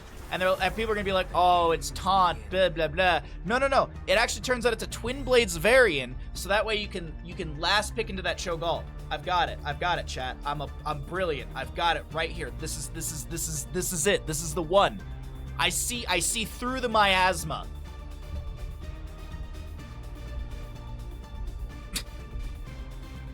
Medivh Mal'Ganis, though, like, that's not fun to deal with. Medivh's not fun to deal with. Chromie Decker... Dude, it's Cho'Gall! It's so Cho'Gall!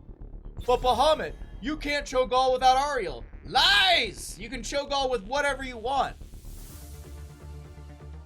Deckard Cain, he's got great heals. The biggest key for this map is getting 20. You know, I really don't think a lot of these players know about the get 20 strat. Just not enough people know about the get 20 strat. I've been sitting here with the stream on my second screen for 10 minutes wondering what Baha is looking at on his phone. That to him is so quietly realized the stream was paused. No, if I'm looking down, I'm looking at my notebook, honestly. I'm looking at my notebook. I keep notes of all. I mean, all the stuff is tracked on the Liquipedia, but I like to have my own notes just to glance at. All right, so Vala Bandaway, still obviously Cho'Gall. Medivh Mal'Ganis. What do they want to play into this? What sort of horrible combos are we gonna see here? Leyline Seal into Eternal Feast Orphea. Honestly, I love Kel'Thuzad on this map. Oh, ah! Where's Big Scary Duck? Where's Big Scary Duck? There's an Orphea game. Somebody go get Big Scary Duck and tell him there's an Orphea game. I was joking around about Leyline into like Eternal Feast, but I mean it does kind of work. Anyways, just Cho'Gall it. Just do it. Just believe. They're not going to. It's gonna be something standard and boring. I serve. My blades are yours.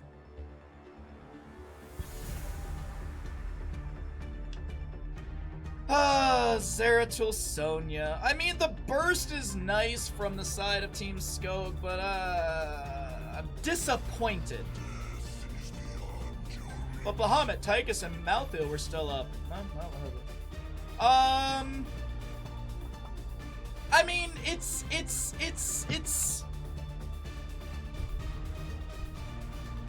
I feel like Medivh is kind of just like, it's done. We'll have to see. I don't know. I feel like Team Skog can bring it back to a map 5, but I also feel like Team Dino's on a rampage after that map number 1, and I think they want a 3-1 here, and they want to make it to the grand finals upper bracket. Boo! I know, right? I know. Absolutely. My disappointment is measurable.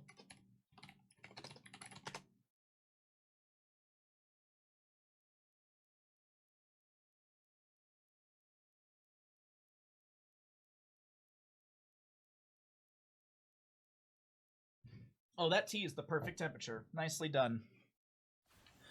Alrighty, everybody. Welcome into map number 4 in our first best of 5 of the day. We do have another best of 5 coming up. That'll be the lower bracket semifinals, but we'll focus in on this one right here, right now, as we have Team Dino with a Rutso, Medivh, Joanna playing Mal'Ganis, Dayquaza with Malthael, Captain Rex on the Ana, and Dino will play the Orphea. On the left-hand side of the map, it is Team Skog looking to take us to a map number 5 and continue this best-of-5 series in the upper bracket finals. Bish to play Zeratul, a Hunter Orc, Deckard Cain, Max Passion on the Sonya, Gaff to play Chromie, and Skog on the Varian. Level 1s have been shown, the introductions have been had. Get your gambles in as the portal forward. They want to immediately rush on to Gaff, but of course, the Night Rush does not connect. Deckard Cain to go into Sapphire level 1. The spear from Sonya immediately into Dino, who is time-trapped by Chromie, and they don't get the kill onto Dino? How frustrating. How frustrating. Oh. Oh. Okay. Wait. What?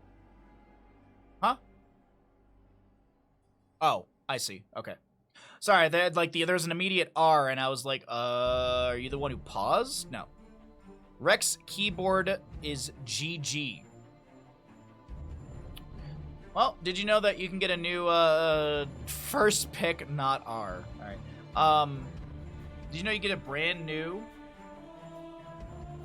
keyboard over at Corsair? You can use exclamation Corsair in chat and check out the Corsair products that you could get with your Corsair link.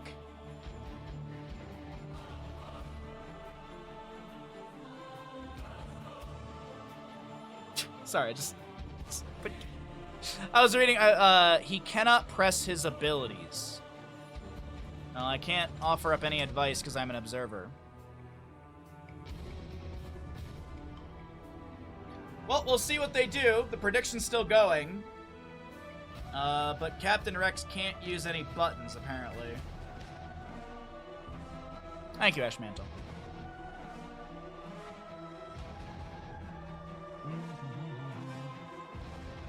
Wait, how can Captain Rex not press abilities when I can literally see a healing dart mid-pause? Something don't add up here, chat. Something ain't adding up. Unless, nope, doesn't make sense. You've got some premium Corsair paraphernalias on your list. Yeah, I'm supposed to get a couple things from Corsair in the mail soon, so I'm really, really excited. I'm really, really, really looking forward to it. There's like we should be getting a new camera. It's an Elgato camera, but we should be getting a new camera, and then we should get some new monitor arms, which will be nice to have. And then we also have another big thing that should arrive towards the end of September, but every time the FedEx comes by, I'm like, package? Darkstar mouse, Mega keyboard, and Hypermax anti-gravity armless monitor mounts. Yeah, that's actually the monitor mount is what I'm looking at. I should get that soon, so I can let you know how the monitor mounts are. I'm getting the double monitor mount, the two arms. So, yeah, I'll let you know how that is. I should be getting it any day now. But the Darkstar mouse, I mean, like I got it on release, and I went and used the Nightsaber. I went back to the wireless mouse we were using as well, with the super lightweight one, which I'm forgetting the name off the top of my head. The Qatar Pro. But this Darkstar is so good. Captain Rex has DC'd. Well, it's not that big of a deal. We're 27 seconds in. Worst case scenario, we just remake the entire thing. But the Darkstar, like, I came back to the Darkstar. Absolutely love it. Really, really good wireless mouse. Battery time is more than enough for a stream and then some. So definitely, like if you're looking for a wireless mouse, it is really, really good. They also recently released the Scimitar wireless. So if you want a MOBA mouse, there is the Scimitar. There's a wireless Scimitar now. It was so funny because actually I knew the Scimitar was coming out, and they were like, "Hey, do you want a Scimitar for like showing it on stream and stuff?" And I was like, "No, like I won't use a MOBA mouse. I know myself." I honestly should have just asked for it and just raffled it off to chat or something. But either way, I knew about it, and I couldn't say anything because NDA and stuff. And someone in chat was like, "Man, I really want them to make a wireless version of the Scimitar." And I was like, "Oh, it's coming. It's on its way."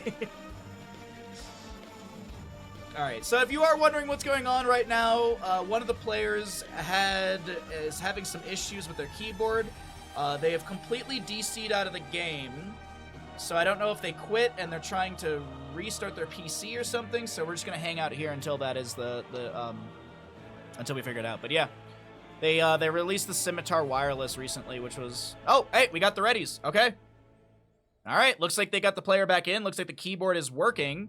Well, actually, we don't know if it's working, but I think we'll find out in just a moment once we actually get back into the game. All right, so the readies. All right, let's go ahead and get in.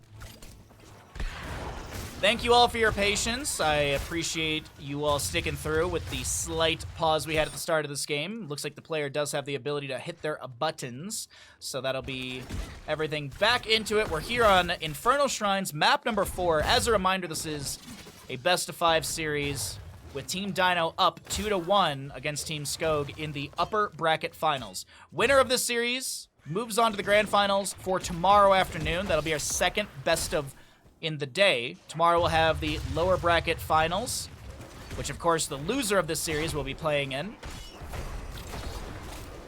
And that'll be our first best of 5 of the day tomorrow, and then we'll round out the rest of the day with a best of 7 grand finals. That is an unweighted best of 7, so we could potentially see all 7 maps. Hunter Orc is taking a bit of damage. Skog trying to back away. He's not a real boy just yet. Back over in top lane really quickly. We're just seeing the Zeratul up against Malthael for the solo lane. We have Wormhole. That's not right. Shadow Hunter for the Zeratul. Could not say the word. Sonya's rotated up here as well. Dayquaza doesn't seem to be too threatened by it. I think the Zeratul can rotate out and join the rest of his allies now. I use them for OBS and Stream Deck shortcuts. Yeah, I like it's just too like I'd bop the buttons too many times. I know myself. Also, the Darkstar has a really nice thumb grip that's like perfectly in place. Time stop onto 2. Orphea's on the far side of this. She's able to dash in. The old man goes to the retirement home as Varian may be joining in as well. Pops an immediate taunt onto Malthael as he's trying to back away in front of the fort front gate.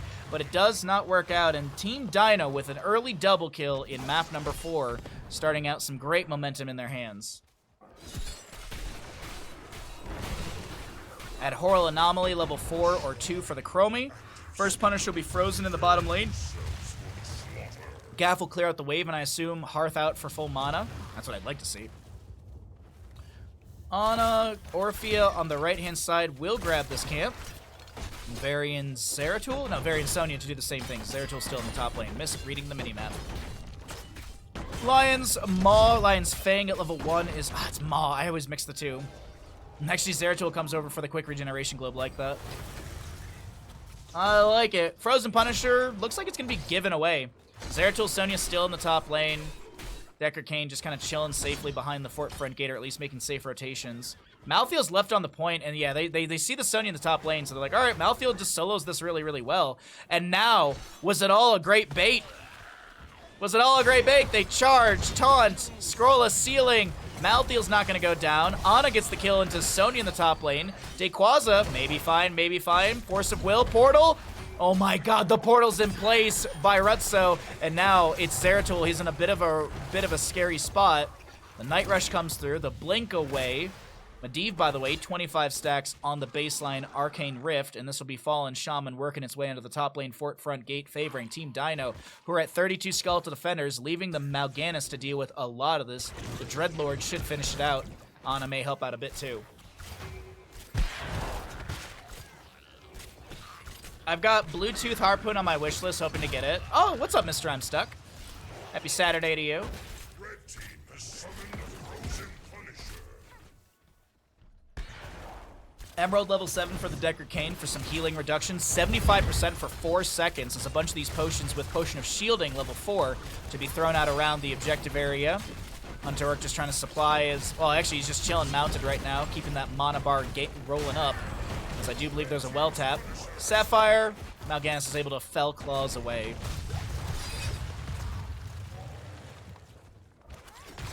Dino looking to chase in, actually. Pops the Dread. There's the Shadow Waltz as well. Malthael jumps in, reducing some of these health bars by a bit. Temporal Loop onto Dequaza, but it's not that big of a deal. Malthael mounts up and is able to back away. Zeratul back in the top lane, gonna try and get some split soak, but with 3-0 in kills, there is a slight experience advantage to Team Dino, as well as a bit of structural damage or experience as well from this fort front gate going down. 10 Talontiers are almost here, so you know the dealio, chat. When you cycle through those numbers, Temporal Loop we already saw from Gaff. Scroll a ceiling down from the Deckard Kane. We also have Ana's Biotic Grenade to reduce healing by 100%. Sonya spears in, says hello to Rutso with a little slam, and that's Medivh being a bird again. Sleep Dart won't connect onto Max Passion. The Night Rush will be active. Oh, that's a whole lot of damage into the Medivh. He's trying to portal out and will be able to do so. Oh, you can see the panic clicks on that portal from Medivh. He was trying to get out. Does not want to lose what was probably somewhere in the 30 area for his Arcane Rift baseline. Next Punisher, Arcane in the mid lane. Portal set up by Medivh in his bird form because that's balance. What's up, Becca the Witch? Happy Saturday to you. Good afternoon, everyone. I hope you're having a fantastic day. Appreciate you coming by the stream. It's gonna be Crushing Jaws actually for the Orphea, not Eternal Feast. Nano Boost Ana. We'll see the Carrion Swarm on Mal'Ganis. Polymorph for Medivh. No Leyline Seal. Okay. Poly Bomb for Medivh. Sonya will be discovered as she rotates into the bush. Sleep Dart goes out. Orphea pokes a little bit. Fellclaws will discover this Zeratul, but he's able to blink away. More Sleep Darts being attempted. Captain Rex healing is good. Crushing Jaws onto the Zeratul. He's polymorphed as well. There's no armor reduction, right? It's just a polymorph. Polymorph an enemy for 2 seconds, silencing and making them unable to attack. Okay. There's no, like, I thought there, I was like, there's no armor reduction on that heroic, and I didn't think so, yeah. It's just a polymorph for 2 seconds, and it can be spread to enemies or allies, I mean. Could you imagine if you spread it to enemies? That'd be comical. You get turned into a sheep and you run straight at the enemy, it's like, aha! Some portaling for Dayquaza to make a quick rotation to the top lane. By the way, Orphea is stacking her level 7, the Ravenous Hunger. We don't see this very often, but hey. 50 stacks currently for the Orphea. Can we actually take a look really quickly and see what that damage... So it doubles. It doubles the number, and so you have 100 extra damage on top of the... So it's 589 damage currently with the Chomp bonus damage. Medivh, by the way, 33 out of the 40 stacks. Gaff gonna poke at the wave. The dive is onto this Chromie. She's trying to get away, and the healing is in place in time. The Crushing Jaws to Stay Well and Listen are gonna be met. The Temporal Loop onto Dino, who is gonna be falling. It's a double kill to the side of Team Skog. We do have a Zeratul jumping onto Rutzo. 37 stacks. Can they knock out the Medivh baseline quest? He's gotta finish it out, and now it's time to int. Medivh does go down. Oh, but just what a, whew. I was hovering over the flush button for a second. I thought we were about to see 39 stacks go down the drain. Not the case. And this is going to be our objective phase going over to the side of Team Skog. I do want to point out, I mean, we're 3 levels late, but Sonya did go into Wrath of the Berserker. No leap to jump into the backline. Varian with a charge taunt. There's a scroll of sealing and emerald as well on us here. Varian does have his healing reduction from his 13. Gaff will go down by a last rites. It's a stack for Malthael. He's got 5 seconds off his heroic. Ana goes down the right-hand side. Zeratul's able to dive into the backline and find that. But there's some very low blue health bars on this left-hand side. Taunt from the Varian will be met with him falling.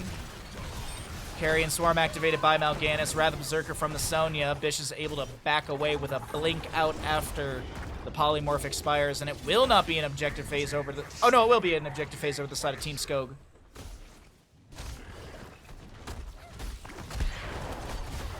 I don't think this Punisher's going to find very much value here.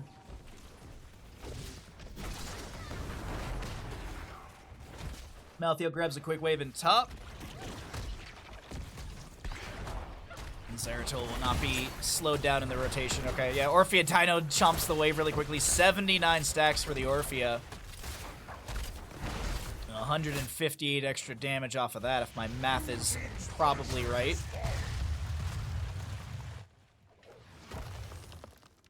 Okay. Chromie scouts out in the bush with some Sandblast, I do believe. Mal'Ganis is able to back away. Meanwhile, back in the top lane, Zeratul is pushing up, but look at the Varian. Varian's coming in for a flank. They want to dive onto Malthael. They get the taunt, the healing reduction's there. Malthael's gonna try and soul rip. They just can't get the kill onto Dayquaza. Oh, maybe they can. Last rites. No way, Dayquaza. How are you still alive right now, my friend? Okay, they finally get the kill onto Dayquaza. The camp will go over to the side of Team Dino in the bottom lane. And can they get a kill onto Orphea in the trade? I do think she's dead here. Night Rush on top of the timeout. Crushing Jaws to zone back Max Passion. Stay Well and Listen will not get the zoning it's looking for, and Chromie will fall in the bottom lane. Big Emerald from Decker Kane, but there's no real worry on the side of Team Dino as they continue to pressure the bottom lane. Night Rush from the Mal'Ganis spotter. Grenade comes out from Ana. Max Passion really low here. Will be able to spin. Carrion Swarm activated in time. Mal'Ganis will get a little bit of vampiric heal up from that one. Varian chases in. His taunt's down for 1 more second. Zeratul gets the top lane fort during all of this. Malthael going for the Shout of Wisdom at 13. After 2 seconds, gain 50 spell armor for 2 seconds. For 4 seconds, sorry. Portal allowing Rutzo to back away. Zeratul jumps in, immediately polymorphed. Ana drops the healing the Biokinate onto her. A Force of Will applied to Captain Rex, and Ana will not fall. Next objective should be announced fairly soon, if I'm not mistaken.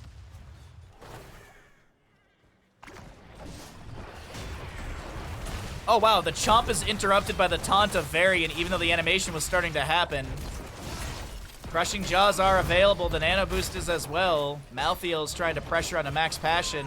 Last Rites is up and available, not for another 63 seconds because it was applied to Max Passion and they get the kill. Does he get the stack? No, Malthael doesn't get the stack. The Crushing Jaws Pulls one back in. The temporal loop out as well. Big Sapphire, sorry. Woo! Zeratul double blinks in.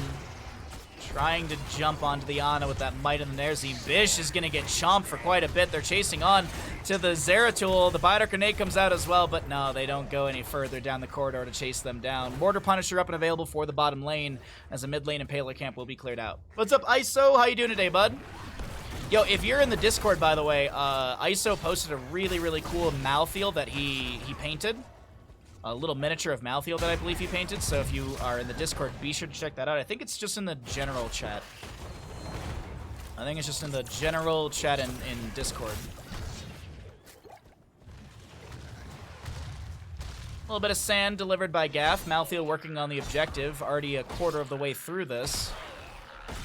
Medivh Temporal Flux at 16. Massive cooldown reduction on his Heroic, which is only a 40-second cooldown, so I feel like we're going to see a lot of polybomb spam. Zeratul shoves the top lane wave. I mean, this is I think this is actually very much the right call.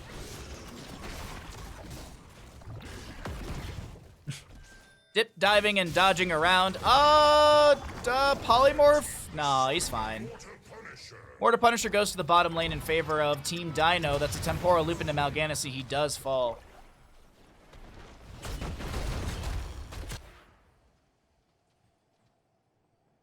Interesting. Mortar Punisher gets little to no value in bottom. Gonna get a few autos onto the fort down over here. Orphea to grab a camp. Team Dino want to move their way into the grand finals through this upper bracket game, and they're I would say half a map away if realistically. We're probably halfway through Infernal Shrines at this point. It's 6-9 in kills, favoring Team Dino. Very important stat for all of you to be noted. Every third consecutive basic attack against the same target.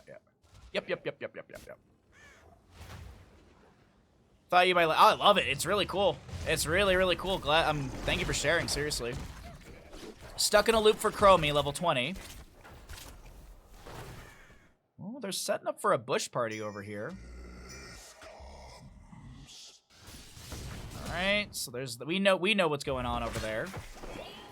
Assist ping from Orphea. Dino wants to maybe take a team fight. How many games are there today? There are 2 best of 5s, and we're in the first best of 5. Exclamation bracket if you'd like to know more. Stay well and listen on to 2. Chromie trying to back away. The Crushing Jaws will be activated, but doesn't catch anyone. We have a taunt from Varian into Rutsa, who is looking to back away. Captain Rex so very low, and Ana does go down to the Chromie. Malthael to be picked off as well.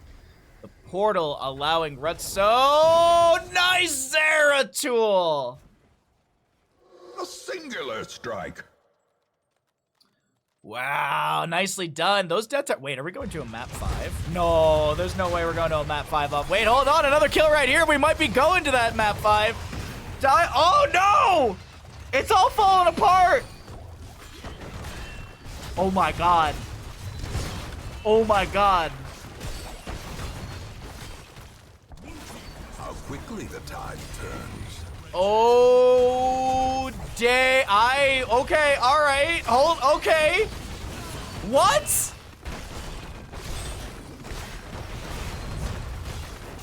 Well, with a series of events that unfolded on Infernal Shrines, GG well played. Team Skog take us to a map 5. Let's go! Oh, I love a map 5. Map 5 in a Meta Madness style draft. Let's go. All right, there is Dragonshire and Braxis available. I do believe those are the only 2 maps available. I believe it's Braxis or Dragonshire.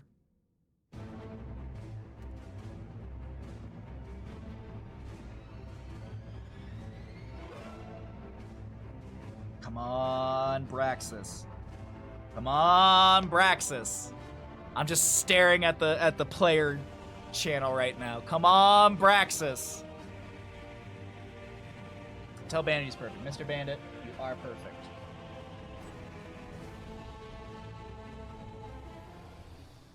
Welcome, ladies and gentlemen, to the upper bracket finals. We're in our first best of 5 of the day, and we're getting ready for this map number 5 in the Ravencourt EU League. Winner of this map goes to the grand finals with the first pick and map pick priority. That'll be tomorrow afternoon. It's a best of 7 grand finals. Loser will go to the lower bracket finals, and they will face tomorrow morning in our first best of 5 of the day the winner of our upcoming matchup of Banana versus Ultralist. But of course, we're here on Dragonshire. We're in our 5th map, so that means that 40 heroes are banned away. We'll have some bans at the top of the screen, and let's see who takes this. This is, I gotta be honest, this is gonna be a good one. Fish and shrimp with street corn and rice. Here's with shrimp trio with rice and coleslaw. Oh, kale slaw. Ugh, kale. Healthy things. Yuck. We have a Lucio Anduin band. A Genji already got it here. Vala band away. All right. The healer pool is quite small. I'm just trying to think of what white main is available. That's it. Yeah, I can't blame this whatsoever. An early Rexar for the solo lane on Dragonshire. I'm not upset about that whatsoever. It's a really, really strong draft for Team Dino. But yeah, white main, Lily. I'm just trying to remember things off the top of my head when it comes to healers and stuff. Just right out the gate, Sergeant Hammer. Just hammering on immediately with a Sergeant Hammer. You know what's really good up against Sergeant Hammer? Cho'Gall. Cause you can go into... Ariel's up and available. They could totally do it. Just grab Ariel here. Just grab the Ariel here. But you can go into Upheaval with the Cho'Gall and pull the hammer. Granted, of course, she has the Unstoppable. But you just have to trigger the Unstoppable, then use it. It looks like a pretty standard draft, though, from the side of Team Dino. I don't think they're going to do anything crazy. Li Ming, Rexar, Mei, they have healers up and available, and then they can kind of flex into a last pick if they want to go more damage or... I don't know, whatever they really need. The idea of a Thrall is, kind of looming for both of these sides. I really do like the idea of a Thrall for either of these teams. Poke potential, the root from the Feral Wolf, or the Feral Wolf, yeah, I think that is. Anyways. More healers to be banned away. I'm just trying to think of something to pull the Sergeant Hammer out of position or force her to use E constantly. Kerrigan. All right, Kerrigan banned away. She's a good zoning hero around the I was gonna say objective phase, but Sergeant Hammer. Morales is up and available. Morales Hammer is not a bad idea. Stimmed Hammer would be terrifying. I actually really love the idea of a stimmed hammer. Artanis is up. They could juice pirates. The looming Thrall has shown his face. I do like the Thrall a lot here for either teams realistically.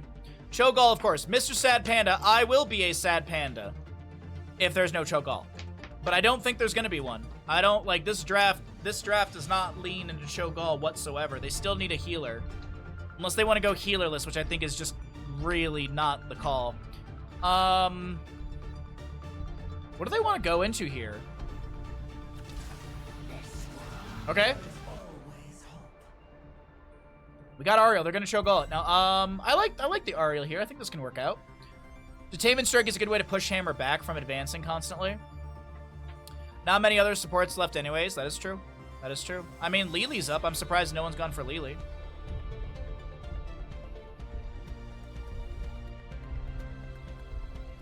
They could have sent malware to the opponents via Instagram DM. An equally honorable strategy to juice pirates. Stabby Daddy coming out. All right. I really don't know who wins this. I actually have no idea who wins this, chat. I really we're in the weeds on this one. We're in the weeds on this one. I have no idea who wins this, to be honest. But I'll write up a bet. We'll get into the game. Map 5. Love to see it. Map 5 in our first best of 5 of the day.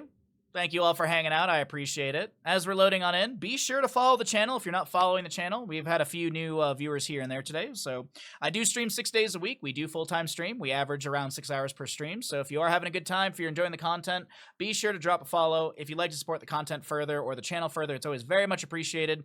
As I said, we do full-time stream. Got to pay them bills. Last but not least, if you're watching over on YouTube, be sure to like and subscribe the video. It does help us with our metrics. And growing the channel is always good. We hit 1,000 subs over on YouTube. We can monetize the channel. That means more food for Bandit. On the left-hand side, in our map number 5, Team Skog, Max Passion on Thrall, Skog to play a Tyrael, Bish with an Imperious, the Stabby Daddy, Gaff to play the Hammer, and last but not least, Hunter Orc, side saddling with Whitemane. Over on the right-hand side, Team Dino here in the upper bracket finals. We've got Dayquaza to play Rexar, Joanna on a Mei, I believe, Captain Rex to play the Ariel, Rutso with the Li Ming. Down in the bottom lane, we'll see Dino on the Zagara, and last but not least, most importantly, Misha to be, of course, played by Misha. Let me go ahead, and I've shown you all the level 1s. Let's go ahead and start our prediction. Gamble's up and available, chat. Who's going to win map number 5, Dragonshire? It's a best of 1 at this point. Ardent Defender level 1 for Tyrael. He's going to go globs on that. Hammer being bought back by the Ariel. I do say a very nice heads-up pick. Oh, no! I was going to compliment the Ariel pick as it's a good way to deal with the Sergeant Hammer here and there with those Sustainment Strikes, but the Stabby Daddy Imperious rounds the corner, says hello to Ariel, and says, hello, I'm the better angel in this one. First blood will go over to the side of Team Skog. Oh, they'll find a second kill. Bish with the double rotations, or at least the extra rotation, into the top lane, and that will be another kill. Hey, the gamble's still open if that sways your bet either way, but a double kill early on for the members of Team Skog on Dragonshire. Thank you, Ash Mantle. Rutso getting low here on this Li Ming. Skog doesn't want to continue chasing in. Gaff needs to back off. Imperial trying to give a little bit of speed, a little bit of shielding. Creating a little bit of space. Stabby Daddy in the bush. Celestial Charge doesn't get... Well, that was a really weird interaction. Did the Celestial Charge go off? It did. Huh, weird. That was a really weird interaction. But, either way. Misha on the top lane point. Zagar on the bottom. We could see Dragonite to the side of Team Dino. Li Ming quickly makes it into mid lane. Joanna... Yeah, the nice Detainment Strike for the delay. I don't think he'll be able to get close enough to the Dragonite. Even a Solarian Flare was too far away. First Dragonite goes over the side of Team Dino.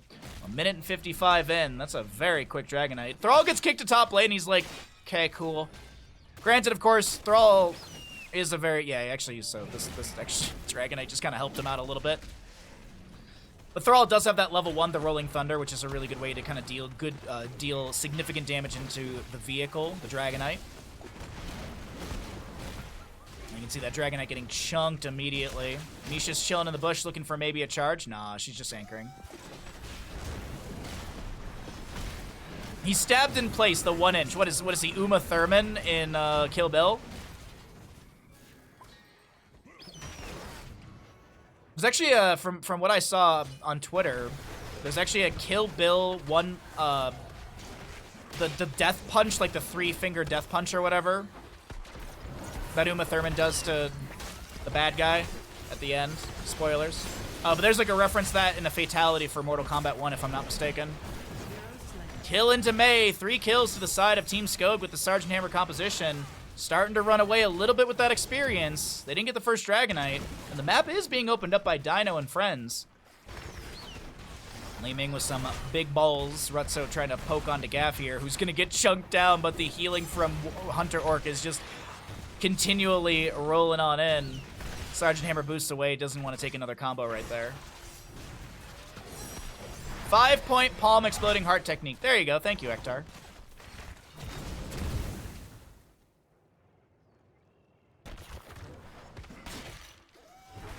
I haven't seen Kill Bill in ages.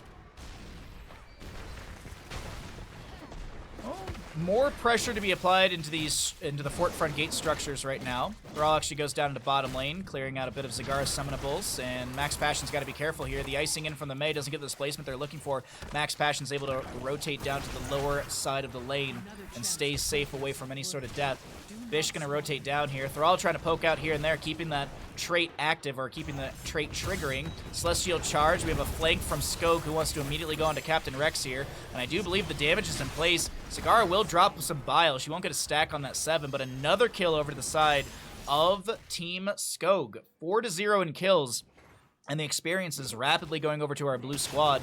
Have they found the Achilles heel of Team Dino with this Imperius? So far, it's been working out pretty good for them, but of course, it's early game for Dragonshire. The poke onto the structures is pretty good in the top and the bottom between the Rexar and the Zagara. Max Passion will clear things out on top, but he will lose that last tower right there. Meanwhile, Zagara just spreading that creep around.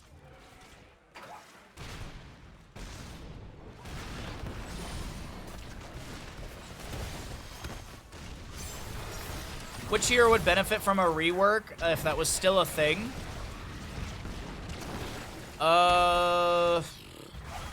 Lily could probably use some love. Lily could probably use some love. I like off the top of my head, that's what kind of pops up first.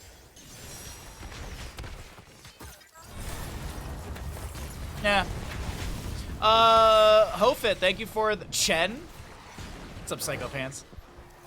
Hoofit, thank you for the tier 1 for 5 months. I'll resend your alert when we get out of game. Thank you for the continued support in the channel. 10 talent tier almost here. I really don't know who I would give a rework over to, but I think like Lily could probably use a rework. Maybe make her a little bit more, maybe you could do something with like some sort of like target healing or something like that. I don't know. Arthas, probably, yeah. Arthas, probably. Arthas could definitely use a little bit of love. I think like ETC's fine, Murden's fine. Like I'm going through in my head all the heroes that are okay. Naz needs one. I think Naz could use some buffs, but I don't know if he needs a whole rework. I like his kit cut quite a bit.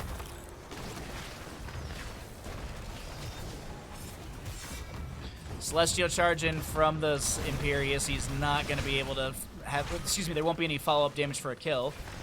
Rexar and Misha are shoving things into the top lane. Things are all right for them. 10 talent tier-wise, it's Devouring Maw, Ice Wall, Crystal Aegis, Boars, and Wave of Force. On the opposing side, it's Judgment.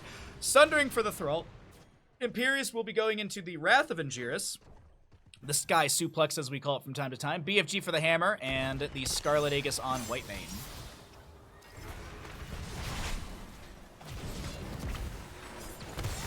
Alright, the initiation onto Mei with the Celestial Charge, but that's Detainment Strike back. Repeated defense currently with 1 stacks. Max Passion actually trying to run down Dayquaza because the allies are rotating up here. Celestial Charge, excuse me, that's going to be a Judgment into Celestial Charge. Sergeant Hammer across the map launches the BFG, and Gaff gets the hit. Nicely done. A singular strike. Nicely done from our Hammer player. As Thrall regains control of top lane, Zagara down in bottom, still spreading that creep around.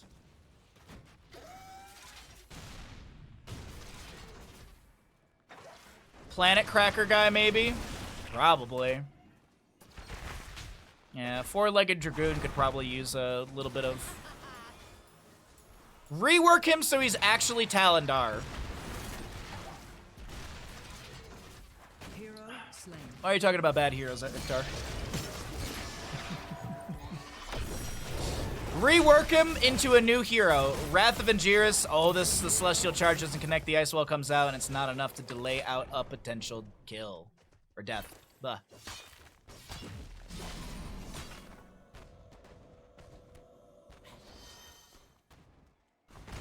Alright.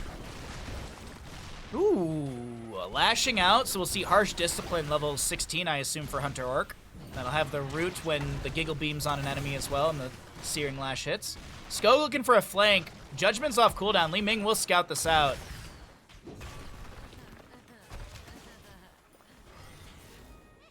I think Volstead should have a rework where Wind Tunnel is the level 10.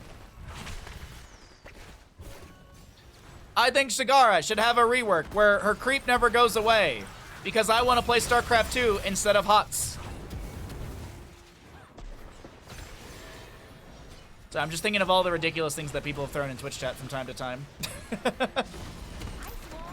Ice Wall activated onto Sergeant Hammer. Judgment from Tyrael gets the kill onto Zagara, but now Skog tries to get away and will be able to do so. The BFG, more of a zoning tool than anything else. Misha chilling in the bush. Thrall gonna make the rotation down over here. Will he see the Thrall, or will he see... Okay, no. Will he see the Rexar, I meant. We know Rexar's rushing to top lane. The Dragonite goes over the side of Team Skog.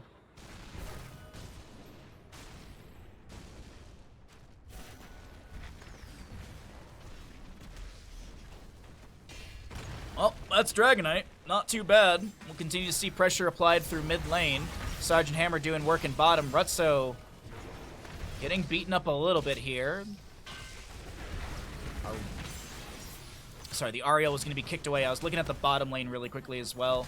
Just so much going on Dragonchar. It's 8-0 in kills, by the way. Bish is actually going to turn around, go for the Celestial Charge into the camp. Sundering from Thrall. I think that was just a little worried that the Imperius was going to fall right there.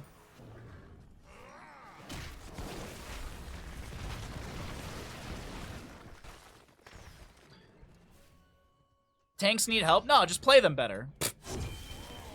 Just tank better.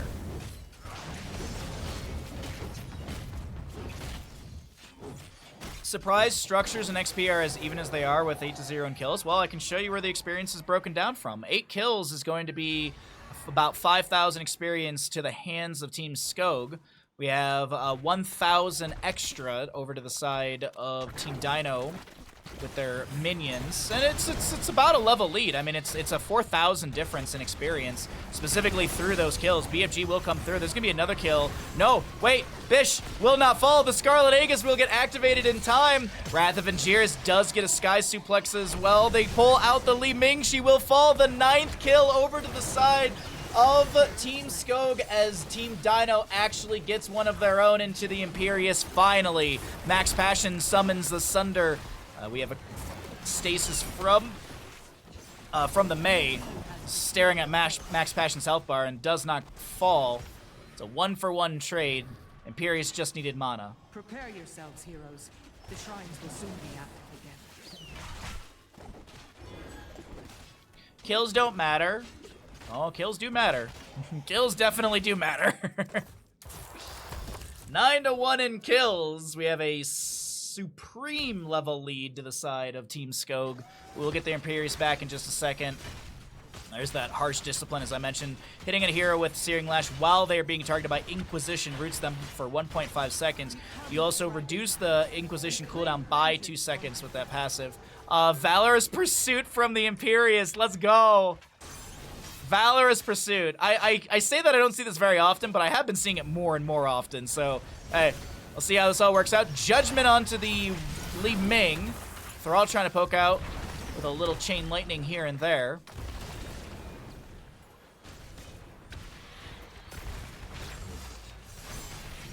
Sword of Justice? Yeah, Sword of Justice. Excuse me, yeah, Sword of Justice. Burning Halo is the 16. Thrall gets the top lane, or he tries to get the top lane channel. Zagara clearing out bottom. We jump back into mid lane. There's a Wrath of Angiers onto the Ariel. I think she self-casts a Chrysalis. And she will go down. Crystal Aegis, sorry. Now, yeah, Rexar and Misha, they're like, oh, we can't stick up here for too long. Feign death to buy a small window in case there was a judgment, but it's 26 seconds away. Sergeant Hammer clearing up the mid. Zagara in the flank position. Dino throws out a Baneling Barrage, and Hammer will take a bit of damage from that one. Joanna, the player. Mei is going to go down. Imperius with that Valorous Pursuit blinks through, or blinks back over to the Mei. Over the Devouring Maw that was supposed to zone, kinda. And this will be another Dragonite over the side of Team Skog. Chat. What was looking like a really good start for, or kind of a really good rally from Team Dino after that map number 1. I mean, you go back into map number 2, Towers of Doom. That was a 40-0 Towers of Doom map for Team Dino. And now in map 5, Team Skog are just crushing it with 11-1 in kills. A lead still in the oh, Rutso, I don't know if you're gonna make it out of this one alive. Gonna try and blink away. Does Bish have the Valorous Pursuit active? Didn't blink over. A little surprised by that. I thought the aggression would have been there, but they play it safe. They've got the Dragonite, and they poke down these waves.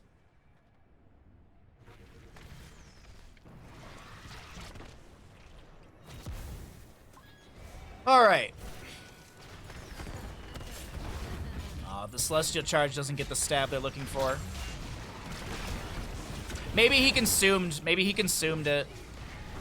Maybe he already consumed the last Valorous brand on the Li Ming, and that's the reason he didn't get the activated or something.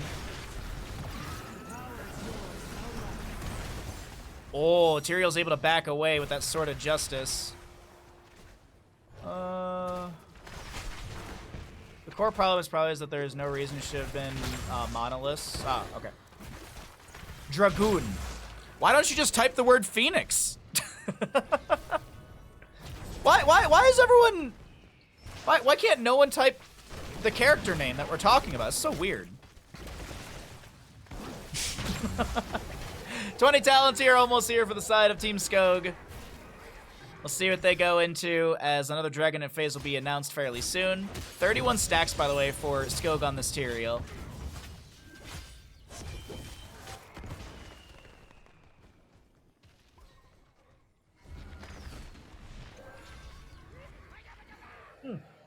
We have the upgrade for Judgment, Angel of Justice. Increase the cast range by 50%, reduce the cooldown by 40. So you are and see, this is one of my favorite things about Heroes of Storm. Sometimes the talents are additive and subtractive. So here it actually already says cooldown 30 seconds. I was gonna do the math. The one thing that I always like to show with this is we can see here. This is the range of Tyrael's Judgment. Okay? This is player vision range. So essentially, if you can be seen on Skog's screen, you can be judged. It's like living in the Midwest. Wrath of Angiris gets an Abduct onto 1. The Sundering from the Thrall does go for the upgrade at level 20 for the ground to stay impassable for a few more moments. Does it get any other cooldown on it? Lower the cooldown of Sundering by 40 seconds. Oh, did it right there. Maybe, ooh, maybe our patch. Maybe this was something that was done by the community devs with this patch. There must always be a driving knife. What do y'all got going against Phoenix? He's got my least favorite heroics in the game. Oh, but if you draft a nope. Oh, but if you draft nope. Well, if you just draft a Leoric, you can get Planet Cracker value. It's like, oh, cool. Let me just have to draft 2 specific heroes together. Sundering activated by Thrall once again. The Judgment from the Tyrael to dive into the backline onto Rutso's Li Ming. We have Searing Lash value into the Mei, who's gonna try and zone out Skog, but Bish is able to teleport over and apply some pressure that gives a window for Skog to back away. Nowhere safe. Impervious, by the way, level 20 for the Imperious. It's a very low cooldown. Or no. It can be, sorry. It can be reduced. That's what I remember being, because you have the hitting heroes with Center of Solarian's Flare reduces the cooldown by 5 seconds. Scarlet Crusade. We also will see Ultra Capacitors. Hammer with the Executioner 16. On the other side, we'll see the Diamond Resolve. That's 75 armor, physical and spell. Shatter for the Mei, which is armor reduction onto the enemies and additional damage. Here comes the Judgment from Tyrael. BFG going through as well. Misha the one to fall.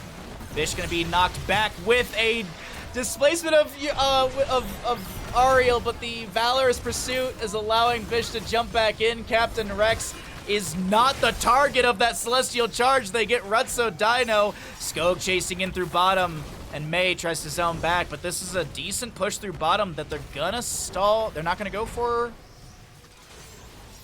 keep. Mean Beam isn't even a good combo to a Leoric's 50-second CD, and the other is twice as that. Well, but you know, it looks cool. Well, but it looks cool.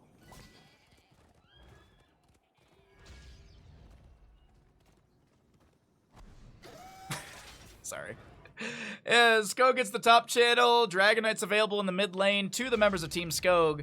Imperious is currently working on a camp as Thrall chills in the bottom with the rest of his team. Actually, they're going to get a camp for bottom lane as well, and it might be Skog with the Dragonite. Yeah, there's no delay onto that. All right. No delay onto that, and we'll have bottom camp, bottom Dragonite. I think Team Skog are looking to go for the throat here and take this series.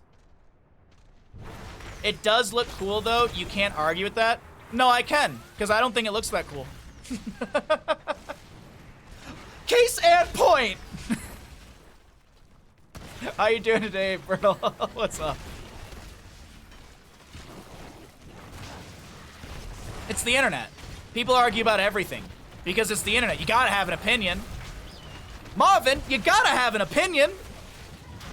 Sundering activated by Thrall. They're looking to pressure onto Rutsa, who's immediately able to blink away. The Dragonite kicks off the Rexar. We have this Dragonite low on HP, but they will confirm the keep in bottom lane. The Ice Wall activated onto 2, actually 3. Dragonite kicks away the Rexar once again.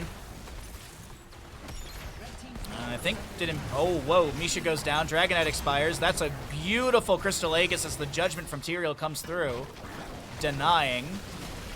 And it doesn't seem like Team Skog want to go for game.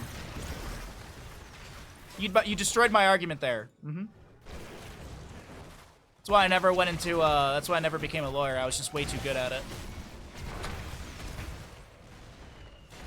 Your Honor, this man murdered 6 people. No, he didn't. Oh, well, case closed.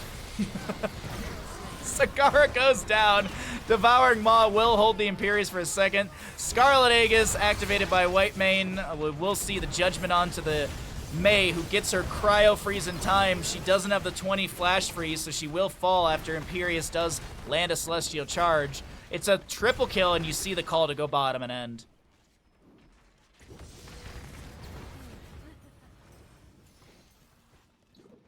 The red team's core is in peril. Little poke from Max Passion onto the enemy team.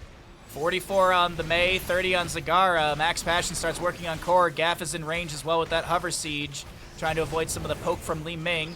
Massive Repulsion displaces Gaff, but they're like, all right, I'm just going to keep hammering on to this core, and that is going to be the shielding dropping. This HP is being removed. Judgment from Tyrael is eaten by the Feigned Death. The Sundering from the Thrall. There's a Crystal Aegis onto 1. Misha will go down. Captain Rex is low. And Hammer will be stunned. Actually, no, Hammer's not stunned out. Has the cleanse. And that is, ladies and gentlemen, a map number 5 going over to the side of Team Skog. What a series that looked like it was falling apart after map number 2 has been rallied back and won by our blue squad. Team Skog will make it to the grand finals for tomorrow's best of 7.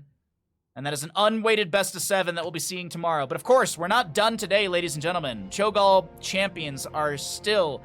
You still have a chance today, Cho'Gall champions. You still have a chance. I'm saying there's still a chance for a Cho'Gall, because up next is Team Banana versus Team Ultralisk in the lower bracket semifinals. As a reminder, Team Dino are not out of this tournament. They will drop down to the lower bracket finals, which will be our first best of 5 tomorrow morning.